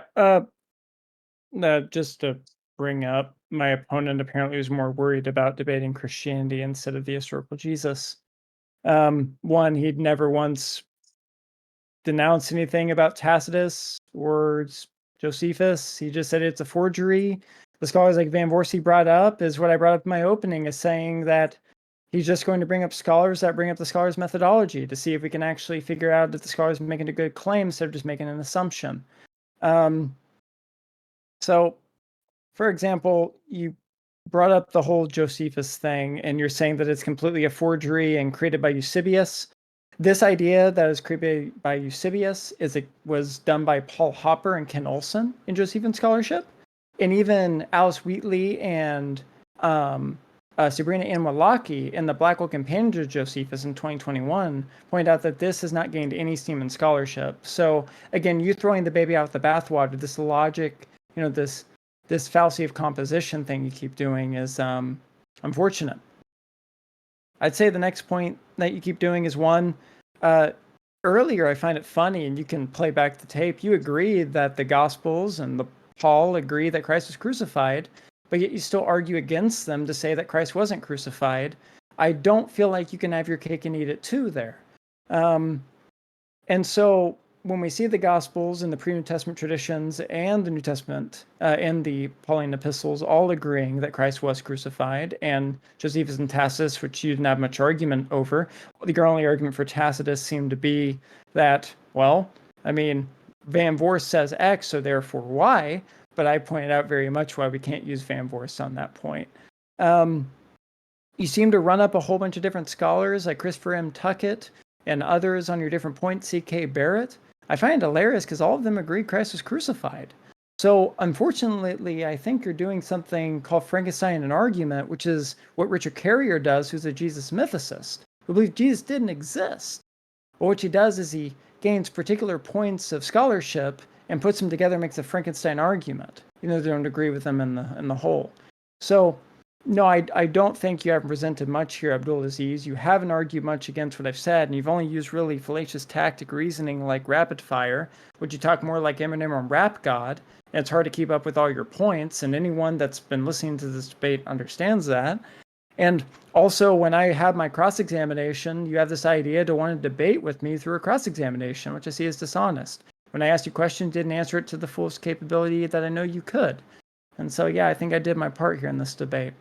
But you didn't answer the objections to the main sources, and I think you have a disconnect of how ancient history works. Your idea is that documents are removed decades away, or we don't know an exact source of something, so therefore it's unreliable. I mean, that's just a misunderstanding of how ancient history works. Majority of ancient history events or documents about an event are removed decades later, and also you don't get the exact source where you can cite source it like if you were in a modern day book. So that's it.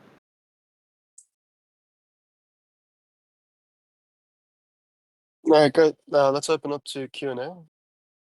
Is that right? Do you mind if I ask the first question? Yeah, I was gonna say I wanted to ask a question too, to be honest. So I think Squiddy, you can go first, and then I'll ask it after you. Very cool. But first and foremost, Abdul Aziz, how much time do you have? Just let me make a phone call real quick, and then I'll be here for the Q&A. Would that be Give me a second. okay with you, Blessed? If you can, do you have like? Well, just let me do my 5 minutes and I'll dip out. All right. So wait, do you want Bless to go first with the Q&A, and then Yeah, then Abdul that's Aziz, fine. I'll That's call? fine. That's fine. Go ahead. So then I guess I'll ask Bless first. Yeah, and Muslims, if you'd like to like request up and ask him a question, please do so and tag me or Leafy in the side chat or Cora. Right. You're So up. Bless, yeah. So Bless, my question to you is about the Q source, right? So as we know, Sure. like in Mark's Gospel, the long, you have the long ending and the short ending, and the short ending is the one that's original. And scholars say, say that, for example, that the Q source would likely not have included the Passion narrative or confirm Jesus's death, which likely shows that. I'll just quote to you from some scholars. So, for example, Burton L. Mack, he says in his book, The Lost Gospel, he says the Q document ends without any reference to trial, Mhm. death, or resurrection of Jesus Christ. This absence strongly suggests that the earliest form framers of Q, Jesus' execution was either unknown or deemed theologically irrelevant. It is plausible that in this circle, the crucifixion simply did not figure as a redemptive event. And then other scholars also make this point. So my question Sure. to you, if the earlier source, like the earlier we go back in time, right? Because we know that Mark, Luke, and Matthew are a product of Mark, and that John comes much later. But it's the earlier we go back, the closer we get to the historical Jesus, we see that it's actually more in line with what Abdul Aziz is saying, in that the crucifixion is not what is the main focus of Christianity, and it's not what's actually focused on. So I would just say, how would you respond to that claim that the earlier Yeah, you go in? I'd say Yeah, your go ahead. argument there is championed by Burton Mack. And if you remember in my opening, I said a lot of this argument is just going to be scholars championing other scholars. So you mentioned Burton Mack on the point of Q, that it doesn't mention a crucifixion or resurrection narrative, therefore that means something important. Well, N.T. Wright, who is in the Oxford Research Faculty, you know, the special faculty for religious studies, he talks about that if you were to conclude something like that, it'd be about as reliable as you walking into a maze without a map. And so I can give you the quote where he says that kind of idea and reasoning is not reliable. And so this is why many times I said throughout the debate, if we're going to make claims about things, let's come to the methodology of how we're deriving that claim and not just a scholar saying something. Because Burton Mack will disagree right with N.T. Wright, and in Leafy, with all due respect, me and you with something of a question to that parameter of Q, we're not going to get that answer. No, I understand. So I can recognize that, for example, like Right. what we say about Q Right. is Right. like But I steeped in don't. mystery, Right. and there's a lot of like we're going like you said, it's a stab in the dark. But what I'm saying that with the information that we have now, inductively, it seems to be the case that this tradition has evolved over time. So, for example, when you say that we have multiple independent sources all attesting to this historical fact that Jesus was crucified, I would say that's a bit misleading because in reality, No. Luke is just copying Mark. Matthew is also just copying Mark, and Mark is just copying Q. So in Right. reality, it's But not do like you you have. remember what I It's not like. said in my beginning? That the gospel is genre of Greco-Roman biography. No, I understand that. Right. I By understand that. I definition, a understand that. biography But has to then, have prior information. So no, if I'm anything, if agreeing with you. Luke, that is quite reliable in over 70 plus different points throughout his work, as Colin Himmer points out, and he's using Mark as a source, it tells us something about Mark's reliability. Not really, because what you have to do is look at Mark independently of Luke and Luke independently of Mark instead of mashing them No, together and that's not pretending they say the no, same no, no, thing. no, no, no. That's the old 19th and 20th century like German criticism way of looking at it. That's not how it's looked at today. Yeah, but in reality, you would agree that Mark gets like geographical places wrongs, and that Mark's Sure. history is basically steeped in his theology. His history is secondary, and the same thing with Luke. He makes lots of historical errors, like for example, the famous one about the census. And you can go through Matthew and look at the historical errors that he makes. But like you said, that's the fallacy of composition I to mean, say that wait. therefore, Yeah. because there's these historical Well, inaccuracies, you, the wait, overall time out. point is therefore You invalid. said a lot, then you just mentioned the census. Luke is probably the most reliable out of the Gospels, and he gets way more things right than he does wrong throughout, if you check them. I'm not disagreeing. I'm not disagreeing. Yeah, of I course, know, he gets but basic you facts said right. most, though. Yeah, but You may not realize, no, but you said he I was wrong about most. Be careful. Oh, fine. Fine. Then I take that back. But my point is that just because he's right about some things doesn't mean we can take for granted that he's right about other things. Every claim has to be examined on its own merits. Wouldn't you agree with that? To a certain degree, this is where you have something called background author probability, right? So, for Yeah, example, exactly. right. So if let's say Luke, Luke gets things wrong, he gets things right, but let's say he gets things more right than he does wrong. When there's things where we're agnostic on the issue, we give him the benefit of the doubt. What happens? Yeah, I would disagree with that. I wouldn't give him the Right, benefit of and that. I that's would just be fine. Then, agnostic. right, but then the I conversation would just be switches agnostic. from right, but then the conversation switches from was Jesus Christ historically crucified to a conversation of how ancient history operates.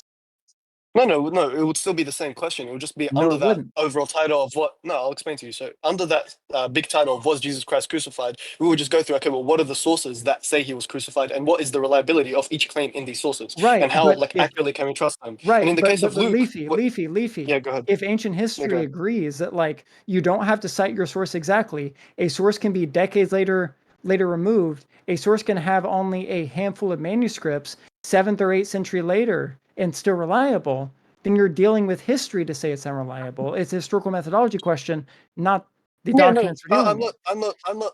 Here's the thing with me. Like, I'm not disagreeing with what you're saying. It's just more in the way you use these arguments to support your point. Because, for example, like when you say the sources can be later removed, I have no problem granting that. That, for example, like the earliest like tale that we have, like the Epic of Gilgamesh, the manuscripts we have for that are like centuries later. That doesn't Well, mean just that it's take not the reliable. Gospels. The It's Gospels are just written within living witnesses.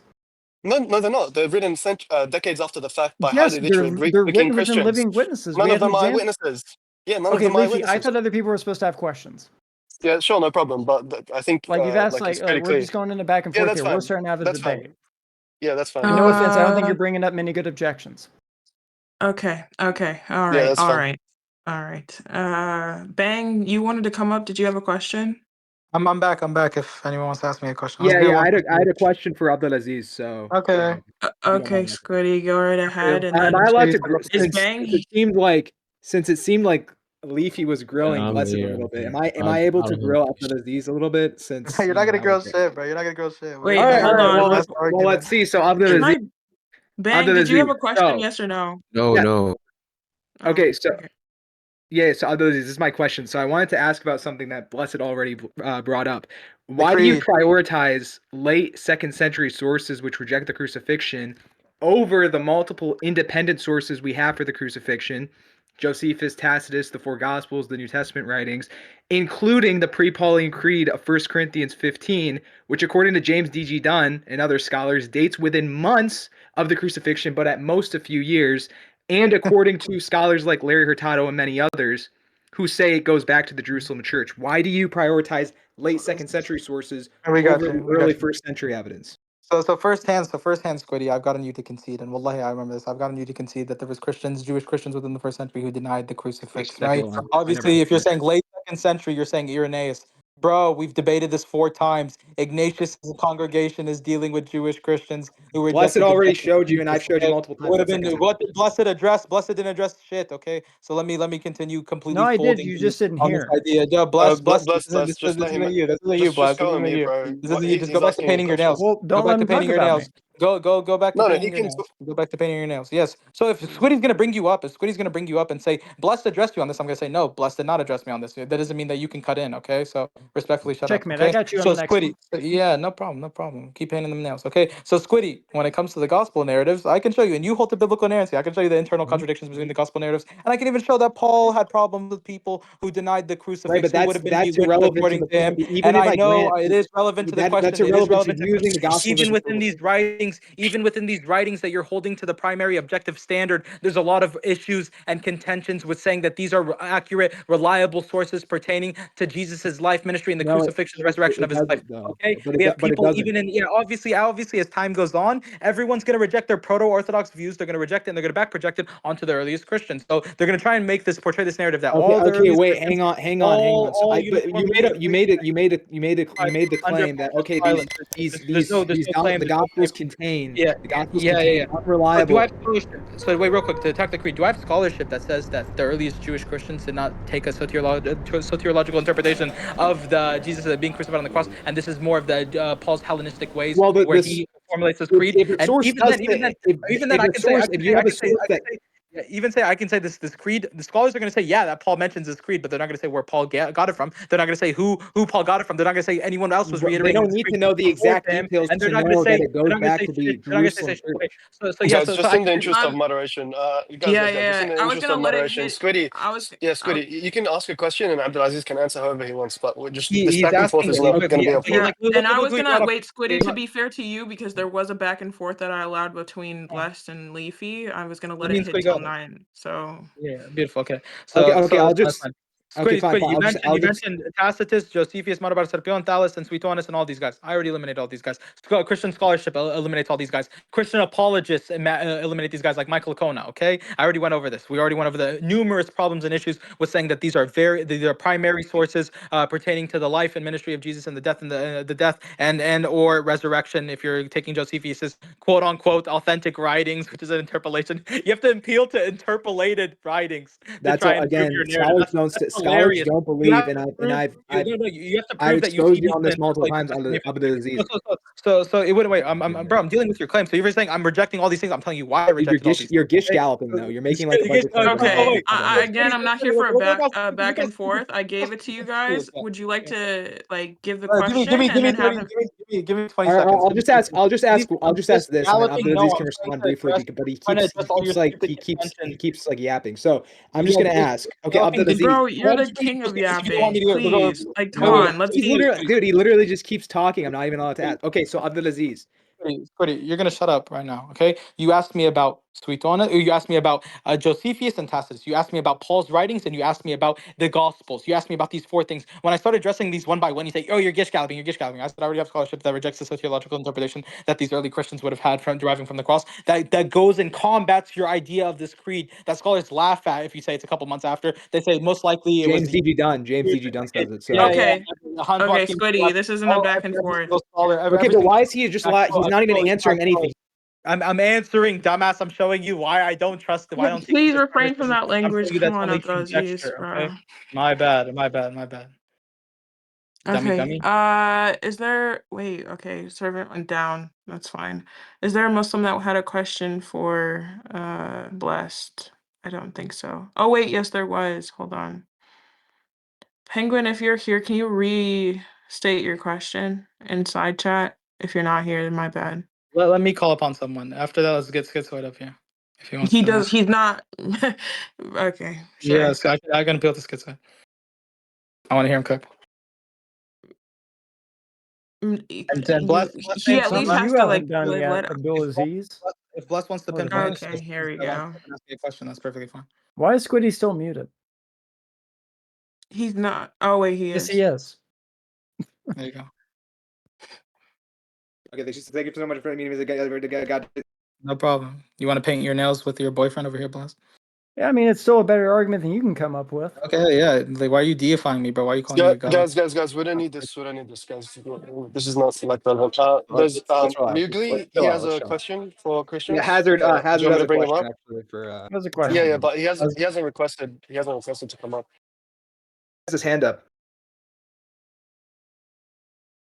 Let me bring him up. But I just answered a question, so let's do one for Blessed, and then we can do one for me as well. But there are no Muslims requesting. Is But Abdullah? Yes, Schizoid, do you want to come and make a oh point? wait, okay. Penguin has a question. Which prophets? Wait, what? Yeah, because I Make basically sure it's pertaining to the I'm not crucifixion. answering that. I'm not asking that question. Make sure it's pertaining to the crucifixion. Make sure it's like on time. I'm not. Yeah, Bruh. make sure it pertains to the crucifixion, something that Abdulaziz couldn't do half the time. I did. during our debate. The entirety of it. Everything was related to crucifixion. Bless, please, don't just like get into meta, bro. Just like No, Leafy, stick he to the doesn't point. get to make sly remarks to me during the entire debate and even on the Q&A. Wait, talking you about did as it. well. You Wait, didn't you explain did as well. You did from the very beginning. No, guys, stop. Court. Hi, Leafy. Your mic is Right, going. Okay. Bless, but please, Yeah, just be consistent with your moderation. Mute him next time he does it. I did. Don't play favors. I did. we literally did. literally. You should have known I better didn't than know that, Blessed. You already knew better than that. Come on. I should have known. I'm in a Okay. Muslim server. I should have known Courtney, what's are you happening. here for a valid question, or are you here to I have complain a as well? valid question for Abdul. All right, then let's hear it. Okay. Hi again, Abdulaziz. Listen, okay. Abdulaziz. Whatever. Anyways, Well, point then is, would you like us to call you Bortney? Because then that's yeah, disrespectful. that works. Either way. Oh, yeah, type Anyways, stuff. Okay, yeah. anyways, either way. So, Hey, Brittany. Abdul for short.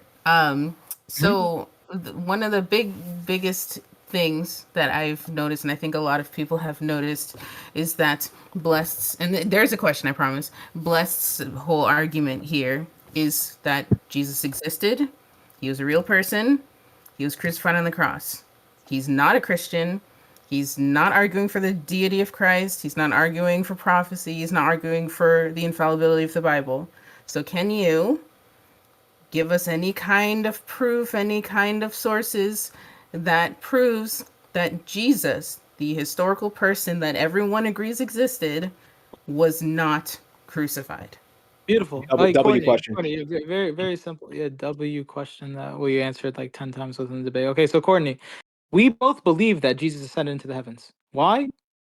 Because we go by our books and we go by attestation within the first century. We have attestation that Jesus did miracles. We have attestation that Jesus cured the blind. We have attestation that Jesus raised the dead. We have attestation that Jesus rose to the heavens, right? Whether it's before his death or after his quote unquote death, that's what's in conjecture. That's what we're arguing. That's what we're debating. So when we have Christians, all galore, a plethora of different Christian groups who all trace themselves back to Christ, who all supposedly claim apostolic succession, right? Even from their side, from what they're going to appeal to, right? Who all say different things pertaining to what actually happened on that cross, what actually happened that day, pertaining to who died. Maybe it was Simon of Cyrene, maybe it was Judas of Iscariot, maybe it was Jesus of Barabbas, maybe it was Jesus only appeared to have suffered and it was an illusionary nature. Maybe it was some sort of spiritual or angelic figure, and the Docetists believed that he was that he had no human body, that he couldn't deal with this crucifix, that he couldn't go through any bodily harm. Right? This is what we have. We have conjecture galore. The Quran says that there was conjecture. The Quran says that they were following dhan, conjecture, I have a better hearsay. question. People denied the I death. think You're not gonna ask two questions. I'm sorry, Whitney. You're not gonna ask two questions. Okay? So you're just gonna crazy. yeah, it's fine. It's fine. Like But why would if you're allowed to like, answer, why but would go you off, ask if you're allowed to go why off would you ask topic with your three answer, questions? why is she not Yeah, allowed to yeah. ask multiple questions? Wait, Squiddy. So What? she's saying, do we have any evidence? Do we have any evidence that people would have been rejecting the crucifixion? What am I going over right now? Different groups that did believe different things Not pertaining to evidence in the first century and that of denied it, and rejecting that the proves the Quranic crucifixion. narrative. That proves the Quranic narrative that people had conjecture pertaining to the crucifixion. So it's goody. Like just because you don't like the answer because it utterly refutes them doesn't mean you have to like meet right. Okay, so just shut up now and like know your place, bro. Okay. So anyone else? Many We groups have denying the we have crucifix, denying the death of Jesus, agreeing with the Quran that he only appeared to have suffered. That's my reasoning for why I can say that it's historically justified to say that Jesus did not die and that he only appeared to have suffered. Christians were saying in the first century. Yeah, that's all you right, me writing. Squiddy. That's you bubbling up blessed. I wish All I right, could live the Squiddy. way you do, You're doing living too with a much. lie. Seth. Yeah. Yeah, I have a question. I have a question I'm for Bless. holding it inside today. Like, bruh. Okay, Seth, go ahead. Who's your question towards? Blessed. I have a question for him. Okay, go What's up? ahead. Go ahead. Blessed. So I told you after the debate I'll come. How does it feel to get actually molested intellectually? Okay. Oh, That's no, by no okay. means. Okay. I fucking smacked this Okay. kid back and forth, bro. All right. By no All means. right. All right. I was still waiting Abdullah, for an intellectual argument. We're over an hour after the debate. I'm Okay, still okay, not okay, thinking I'm okay, gonna get bless. one. Okay, bless. Okay, I'm answering Abdullah, his question. He asked an honest question. I'm giving an honest answer. I didn't realize today I was debating a fucking moron. I thought I this can't would be stand worth men, better of bro. my I time. can't stand men. Hey, My I can't. apologies. no need You to guys cuss. hurt my head. Unfortunate. Just hit that vape. Just hit that vape, bro, and calm down. It's okay. Bro, okay. Abdullah, you have Okay, a valid guys. question, please? Can we guys Yes, I do have get a some Okay, question. actual like let's question of get a question. substance? Let's get the actual question for Bless. Go ahead, Abdullah. It's for the I love Christians, how I anyways. keep getting muted, even though I, Abdulaziz keeps talking as well. What? anyways, I don't care who answers my question. But I have two questions. Am I allowed to ask two questions or just one? That's fine, Please, actually. brother, But if you have like, just if you have a question towards me or towards Bless, then you can like just tell me. You saying it's to anyone? It's any Christian. okay. Any So this question? would be towards blessed. Right. Okay. Oh, Ask your Squid is one out. question. Okay. Yeah, So, and it's one question, please, because we've stuck yes, to that yes, yes, for others. yes. Okay. So, what is first of all, just to know if my question is valid towards you, who's Paul to you? What do you believe he is? Is he an apostle or what? This has nothing to do with the conversation of Jesus' crucifixion, boss. He is Yeah, one of the first. He's the first person to report Jesus. Yeah, kind of. Yeah. Abdulaziz, let him answer. Let him answer. I'm simply talking about the historical evidence for Jesus' crucifixion, not some weird thing about some theological presumption that Abdulaziz keeps talking about. Bless. I know it's hard for you to say, but like it's not up to you to decide what's relevant and what's not. If he's asking about it is Paul, when and it's a Paul's one debate of the topic we're earliest. agreeing on, and the historical, Bless. When he's evidence of asking Jesus' about Paul, crucifixion. bless. When he's asking about Paul, and Paul is one of the earliest sources that talks about the crucifixion and resurrection of Christ, he's in his right to ask about Paul and your thoughts about Paul. Okay, so answer the question, please. And I is he didn't asking even about Paul? get to the question. I Yeah, I thought didn't he even get to said the Jesus. question. No, Paul. What is Oh Paul yeah, to you? Paul. Yeah, he was an apostle. Yeah. So he receives revelation from God?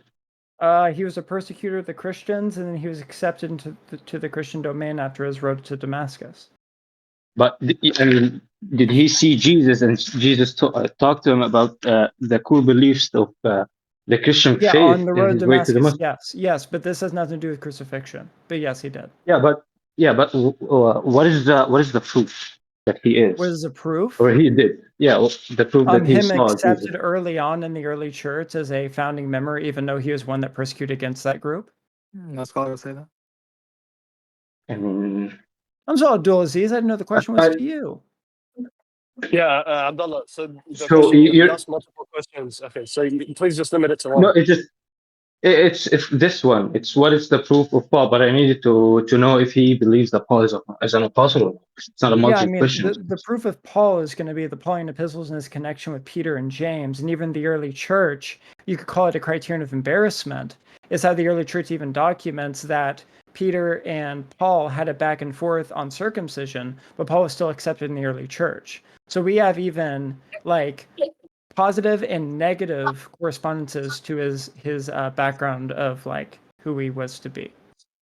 I mean that reason can work to you, but it's not gonna work to a disbeliever like me. Okay, I have Right, to but this so is Abdulaziz, guys, Abdullah, last thing, I know, No, it's but you've okay if I answered his can. question.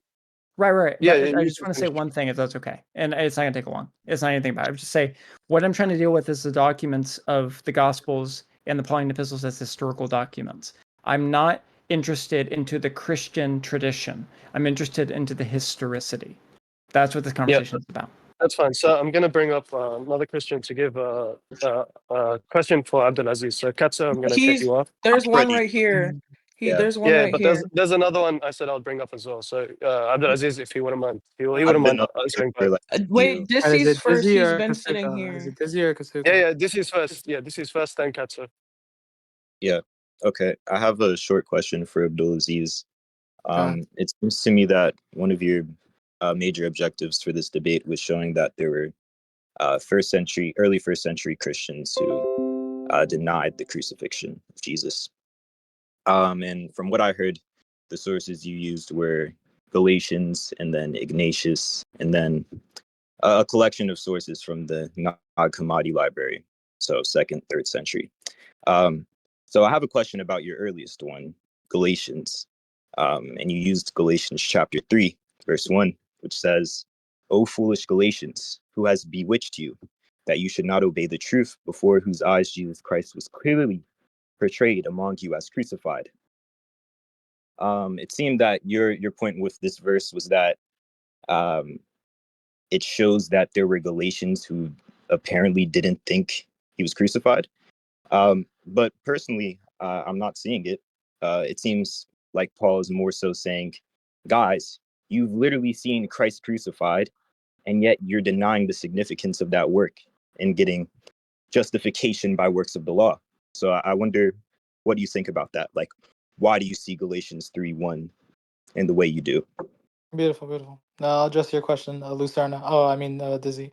Okay, so when it comes to Galatians chapter 3, verse 1, we see, "Oh, foolish Galatians, who has bewitched you? Didn't we publicly portray Jesus as crucified to you?" So Paul is saying, we've been preaching to you Christ crucified. Who has bewitched you? So we can say there's two opposing views here. Paul is saying, and using strong terminology, saying that they are bewitched. Bewitched. And what if we read Galatians chapter 2? And like that's what I said. That's why I went over Galatians 1, Galatians 2, and Galatians 3. Galatians 1, let's start off in Galatians 1. Galatians chapter 1, verse 6 talks about people turning to a different gospel, not a physical gospel, but turning to a different message of Christ. And then he says in Galatians chapter 1, verse 8, the famous verse that everyone uses, if we or an angel from heaven preach a gospel contrary to the one that we preach to you, let him be accursed. Let him be accursed. And then in Galatians chapter 1, verse 11 and 12, he's using salesman tactics right here. He's saying, oh, I swear, like the gospel that has been preached to me is not of man origin. It did not come from man, but has come from the divine, or come from Jesus, right? What he says in Galatians chapter 1, verse 11 and 12. And then Galatians chapter 1, verse 20 says, and when I'm writing to you, I swear I do not lie, right? So we already see that there's contentions, that there's frictions here. And these frictions are only going to escalate. When Galatians chapter 2, he's talking about people who are keeping up the works of the law, right? We know there's people keeping up the works of the law.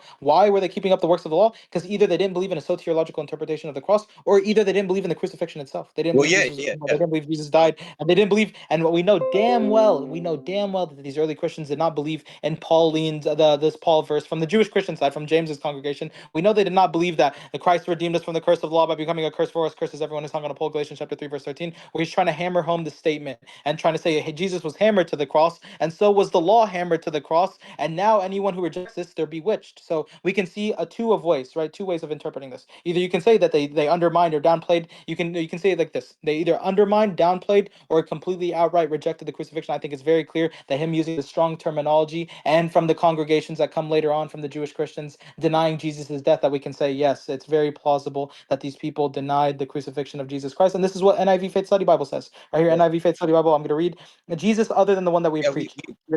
We watched the debate, so Yeah, I yeah. picked. I could just read this. I could just read this, so I can show you like my Yeah, interpretation isn't just coming out of my behind, but it's actually a valid interpretation that scholars bring. This is the NIV NIV Faith Study Bible is Bible. not a reliable source for like anything Well, scholarly. for who? For who? For who? I like it's not a scholarly source, so I don't really care. Yeah. But notice you. Is there scholars who worked on NIV Faith Study Bible, or did it just drop down from the heavens? I'm sorry. But Is this a question or is this a interrogation? Yeah. What's going on here? He's saying he's So saying he's going to Dizzy, I reject my think. source. Yeah. So Like Dizzy, what? I think your question's been answered satisfactorily. You can go back down to the audience. I think next Okay. question is for Blessed. I think Abdul, did you have a question, or did someone else have a Go ahead, question for Abdul. Go Blessed? ahead. I think Abdul Yeah. might Then have. after that, we'll Yes, do yes, I have a Caustic. Yeah. question. Hello, bless. Walaikum salam. Alaikum salam. Assalamu alaikum wa barakatuh. So, bless, I just wanted to further on Abdulaziz's point about like the crucifixion and the dying, saving man God idea being some kind of pagan idea that was introduced to Jewish people, right? And I wanted to talk about one of those ideas being acceptable of eating idol meat, and also if you would allow this extra, because I'm really giving you questions. People at the time of Jesus seeing him say, "Eat my flesh," just like Dionysus says, "Eat my flesh" as well, right? Eating raw bull, and that is in 2nd Maccabees 6:7. It talks about that, and it name drops Dionysus, and the Jews were being forced. So people at that time actually apostated because they heard him talk about eating his flesh, feeding on him. His flesh is real food. So I wanted to get your thoughts on that idol, like Paul introducing idol meat, right? And that would be something like that would be connected to the crucifixion, as the crucifixion, the dying saving man God is an idea. How's that? Because Of, again, I'm I just furthering. mentioned this is Yeah. historical. We're talking about if Yeah. a guy was crucified named Jesus from Nazareth was a small Yeah. group of Christians. We're not talking about anything of theological implications here in Yeah, this but debate. so this idea of the crucifixion, dying saving man God, basically Abdulaziz was pointing out that this is a invention by Paul, right? He's trying to assert that, right?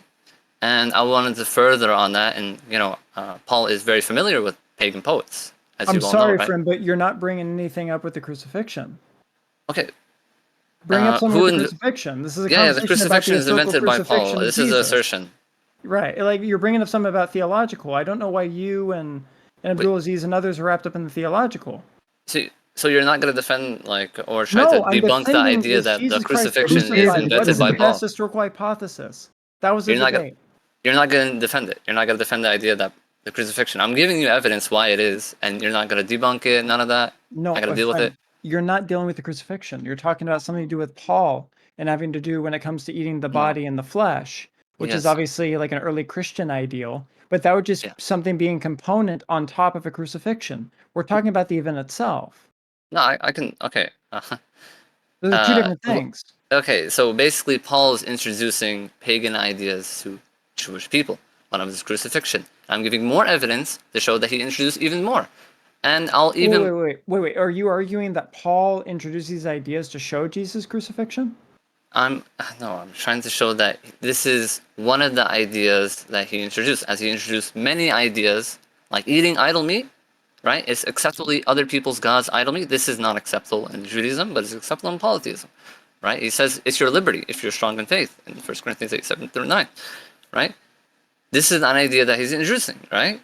And I'll give you one more, right? What does this have to do with the crucifixion?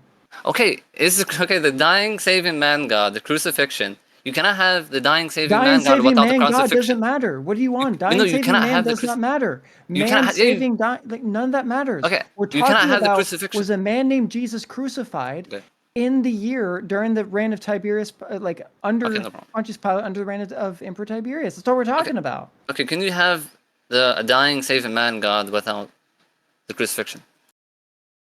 It does nothing to do, buddy. What are you not understanding? Can you not? I'm asking you a question. Did that happen? About the begs the question, what do you mean by... I'm talking about the evidence regarding that. Any theological are dealing with fundamental realities and you pose a question, you have to understand that the reality of the concepts of your question, when you're digging that deep, are just as questionable about as... Yes, as historical evidence. Jesus' crucifixion? As soul evidence? No, not soul. No, I say soul. Do you use them as evidence? Yes. Okay, then I'm attacking Paul. I'm showing he's introducing many pagan ideas, and then the crucifixion, him being the earliest, is also a pagan. One of the pagan ideas. Because you do not have the crucifixion without the dying saving man.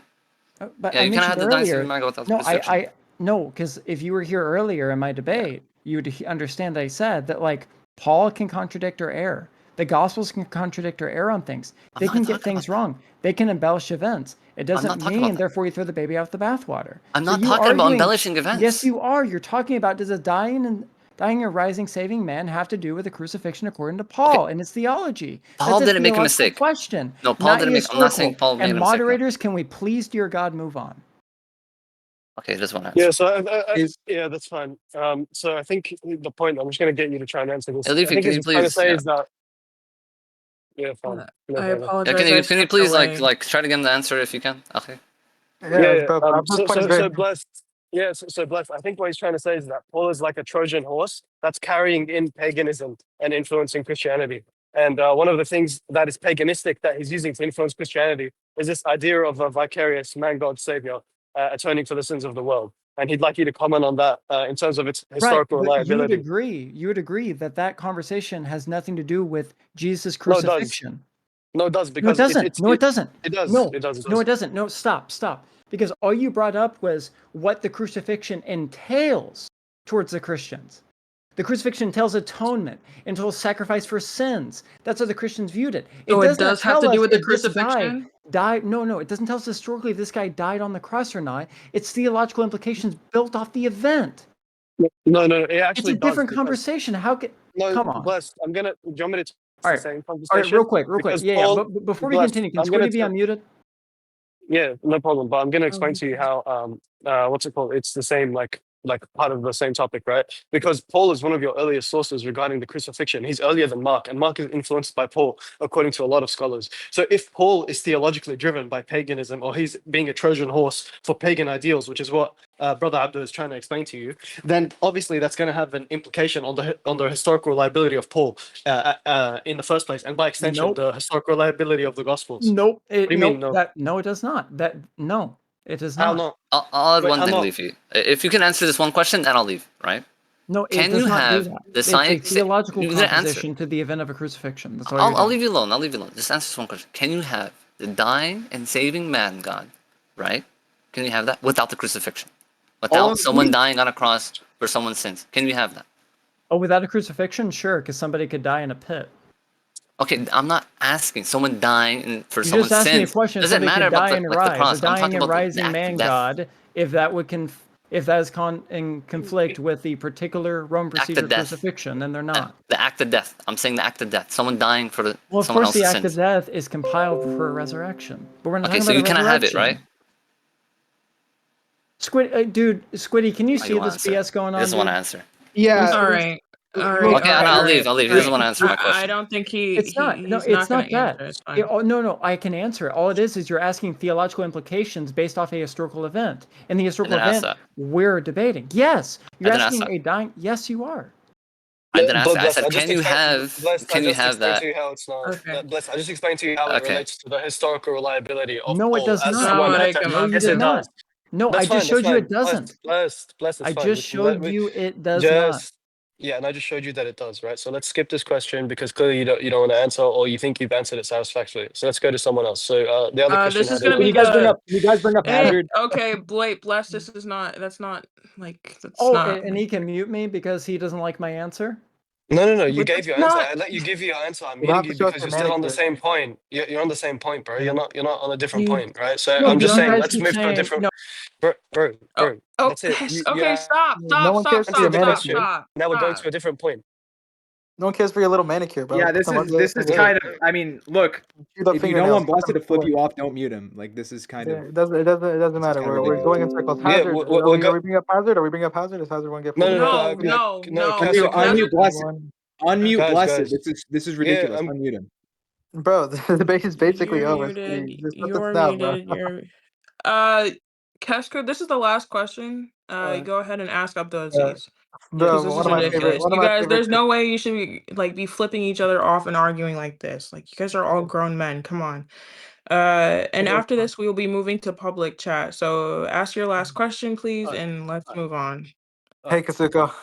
How you been? Hello to everyone, right? Everyone in this event. I have a question to you, Abdulaziz. I hope I said it right. So obviously, when it comes to the Quran, right? You know, in chapter 4, An-Nisa, ayat 157, you have the famous, verse right here, right, where it says, and for their saying, indeed, we have a question. They killed the Messiah, Jesus, the Son of Mary, the messenger of Allah. They did not kill him, nor did they crucify him, but another was made to resemble him to them. And indeed, those who differ over it are in doubt of it. They have no knowledge except following assumption, and they do not come for certain. Obviously, we have that. My question is, one, obviously, because this is Muhammad revealing to his audience, right, that this is what happened, right, because this is divine, because he's revealing it to the people in Arabia. This was the divine revelation, right? So he's revealing it to that, this surah, this ayat, right? So if that follows, right, if that's the case, how do we see when we read this verse? Because right there, after what it says, they did not crucify him, they did not kill him, nor did they crucify him, but another was made to resemble them. And then this is the key passage right here, key statement. And indeed, those who differ over it are in doubt, and they have no knowledge of it except the following assumption. Okay, bro. How do they have the following assumption? I.e., how do they have the following assumption about about Jesus not actually dying on the cross if this was revealed only to Muhammad's time during this 700, in the 6th century? How do they have knowledge of the assumption when it was only revealed, it was only known to Allah, right? Because even in Al-Jalad, Ibn Kathir, this was only known to Allah. Yeah, so are you saying like the Mufassirin they take from like the Israeliyat? Are you basically making that point? That some of the like Mufassirin, the people who do tafsir on the Quran, they might have taken from other oral traditions or other beliefs pertaining to early Christians? Is that your claim? Or are you saying like No, not that. Then why'd you mention Ibn Kathir and Jalalain? Why? Because right here and they mentioned, at least this is what they said, right? They're throughout their writings that at least Al-Jalan, I hope I said it right. Jalalain, I think. Yeah. Yeah, because when he's commenting on this, like on this verse, where like it was made to appear so to them, meaning that someone else was made to resemble him, and they killed that person instead, while thinking it was Jesus. Obviously, I understand there's multiple theories. Yeah, there's multiple interpretations. Yeah. But like right here, after he says, "This matter was only known. This matter was known only to Allah, revealed in the Quran." So, if that just begs the question for me, right? How do they know what Allah's knowledge have, even though it was revealed during the 6th century, but somehow they have knowledge of the following assumption, if it was revealed to them? Meaning, Beautiful. somehow these people, these groups, right? All the people you're quoting, they have knowledge of the following assumption, like Ignatius. They have knowledge of what was revealed only to Allah. That's why in that verse in the Quran it says, right? They have no knowledge of it except the following assumption: they did not kill him for certain. So let me understand his question. He's saying that Allah is saying in the Quran that they only follow conjecture, but yet you're quoting Irenaeus and Ignatius, and they're like somewhat certain in their beliefs of Yeah. what I happened. Is understand. that I your understand point? his question. I Yeah. understand So his my, question. you, Right. you guys Yes. understand? Abdulaziz, yeah, I think we understood your point. Abdulaziz, Beautiful. you can answer. So, Kasuka, I'd like to see like the tafsir from Jalalain as well, but I can read you tafsir Ibn Kathir. He says, and remember when Allah said, "Oh Isa, I will take you up and raise you to myself." When Isa ascended, those who were in the house came out. When those surrounding the house saw the man who looked like Isa, they thought that he was Isa. So they took him at night, crucified him, and placed the crown of thorns on his head. The Jews then boasted, saying that they killed Isa, and some Christians accepted their false claim due to their ignorance and lack of reason. When the Quran is speaking of the people historically, he's saying they don't have knowledge regarding to the people who are claiming, the ones who are boasting, saying we killed the Messiah, we crucified him, right? And then Allah refutes them and says, وَمَا قَتَلُوهُ وَمَا سَلَبُوهُ وَلَكِنْ شُبِّهَ لَهُم, right? وَمَا قَتَلُوهُ وَمَا سَلَبُوهُ وَلَكِنْ شُبِّهَ لَهُم. So Allah is refuting them, and he's saying that these people who are going around claiming that Jesus was crucified, they have no knowledge whatsoever. They have no ilm. They're following them. They're following conjecture. They're following hearsay. They're following the Jews who were going around boasting. Remember, we have to understand the subject of this claim is from the Jews who were boasting, saying that the Messiah was killed and the Messiah was crucified, right? So when it comes to, like what Ibn Kathir says, word for word, some Christians accepted their false claim due to the ignorance and lack of reason. As for those who were in the house with Isa, they witnessed his ascension to heavens. So even Ibn Kathir agrees with me that like this isn't like this is an overall like this is a general statement and not to be taken entirely pertaining to all of Jesus and his followers. This is basically it's clearly being attributed to the Jews because this statement is attributed and made by the Jews in chapter 4, verse 157, where Allah is refuting them when they says the Jews were boasting this, right? So when it comes to the people who are claiming that Jesus was crucified and he was killed, they have no knowledge regarding the events. That Jesus and his followers, his first-hand followers, they would have knew what happened to Jesus. This is why they went on preaching their views on Jesus, and this is why we get basically the viewpoint in the first century, who Ignatius is dealing with, and the conjecture within Paul's congregation that people were downplaying, undermining, and outright rejecting the crucifixion, the death of Jesus, so on and so forth. Right. So it just depends on what tafsir you appeal to, but I would like to analyze Jalalain's tafsir. But they have no knowledge whatsoever. This is pertaining to the people who are claiming that he died, he was killed. It's very clear from the verse. Oh. So basically, oh yeah, I did get a mistake.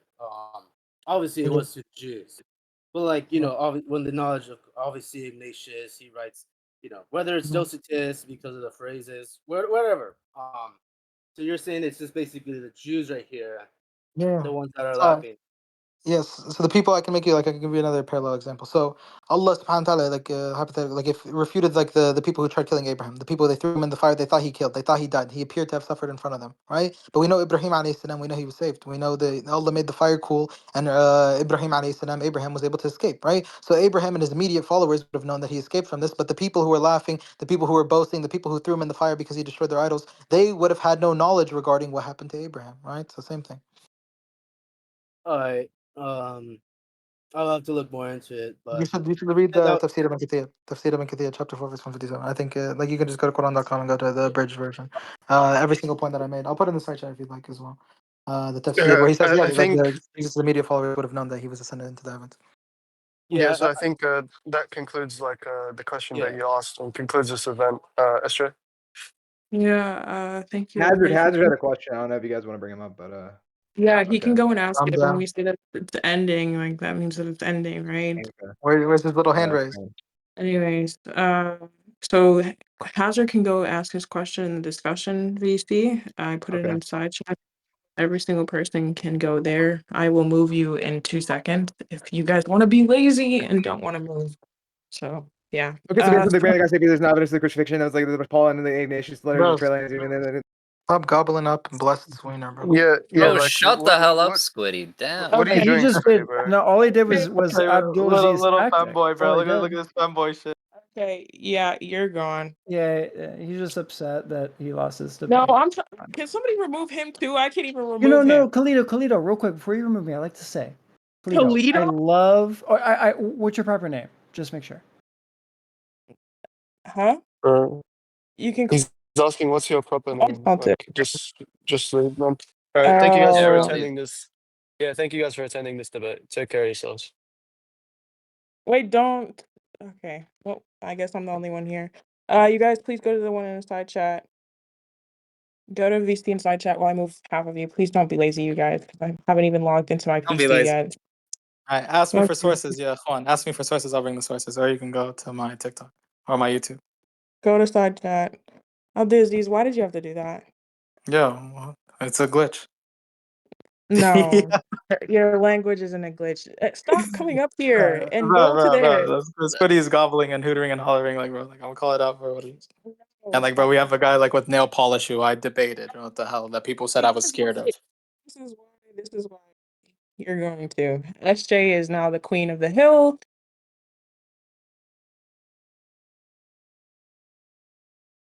Yeah, so we're just gonna disconnect SJ, and, okay. If anyone wants sources for anything that I said within the debate, come ask me about it and hit me up in my DMs. Hazard, go to discussion. Hazard, I'll cook you on any single point that you want. You dimwit. No, Okay, go to discussion VC. don't, like, come on. Yeah. We actually have kids here trying to learn, and unless you're Yeah, gonna move, yeah. So someone glitched you like out of the VC. bruh, Okay, let's go to discussion. Let's go to discussion. move to.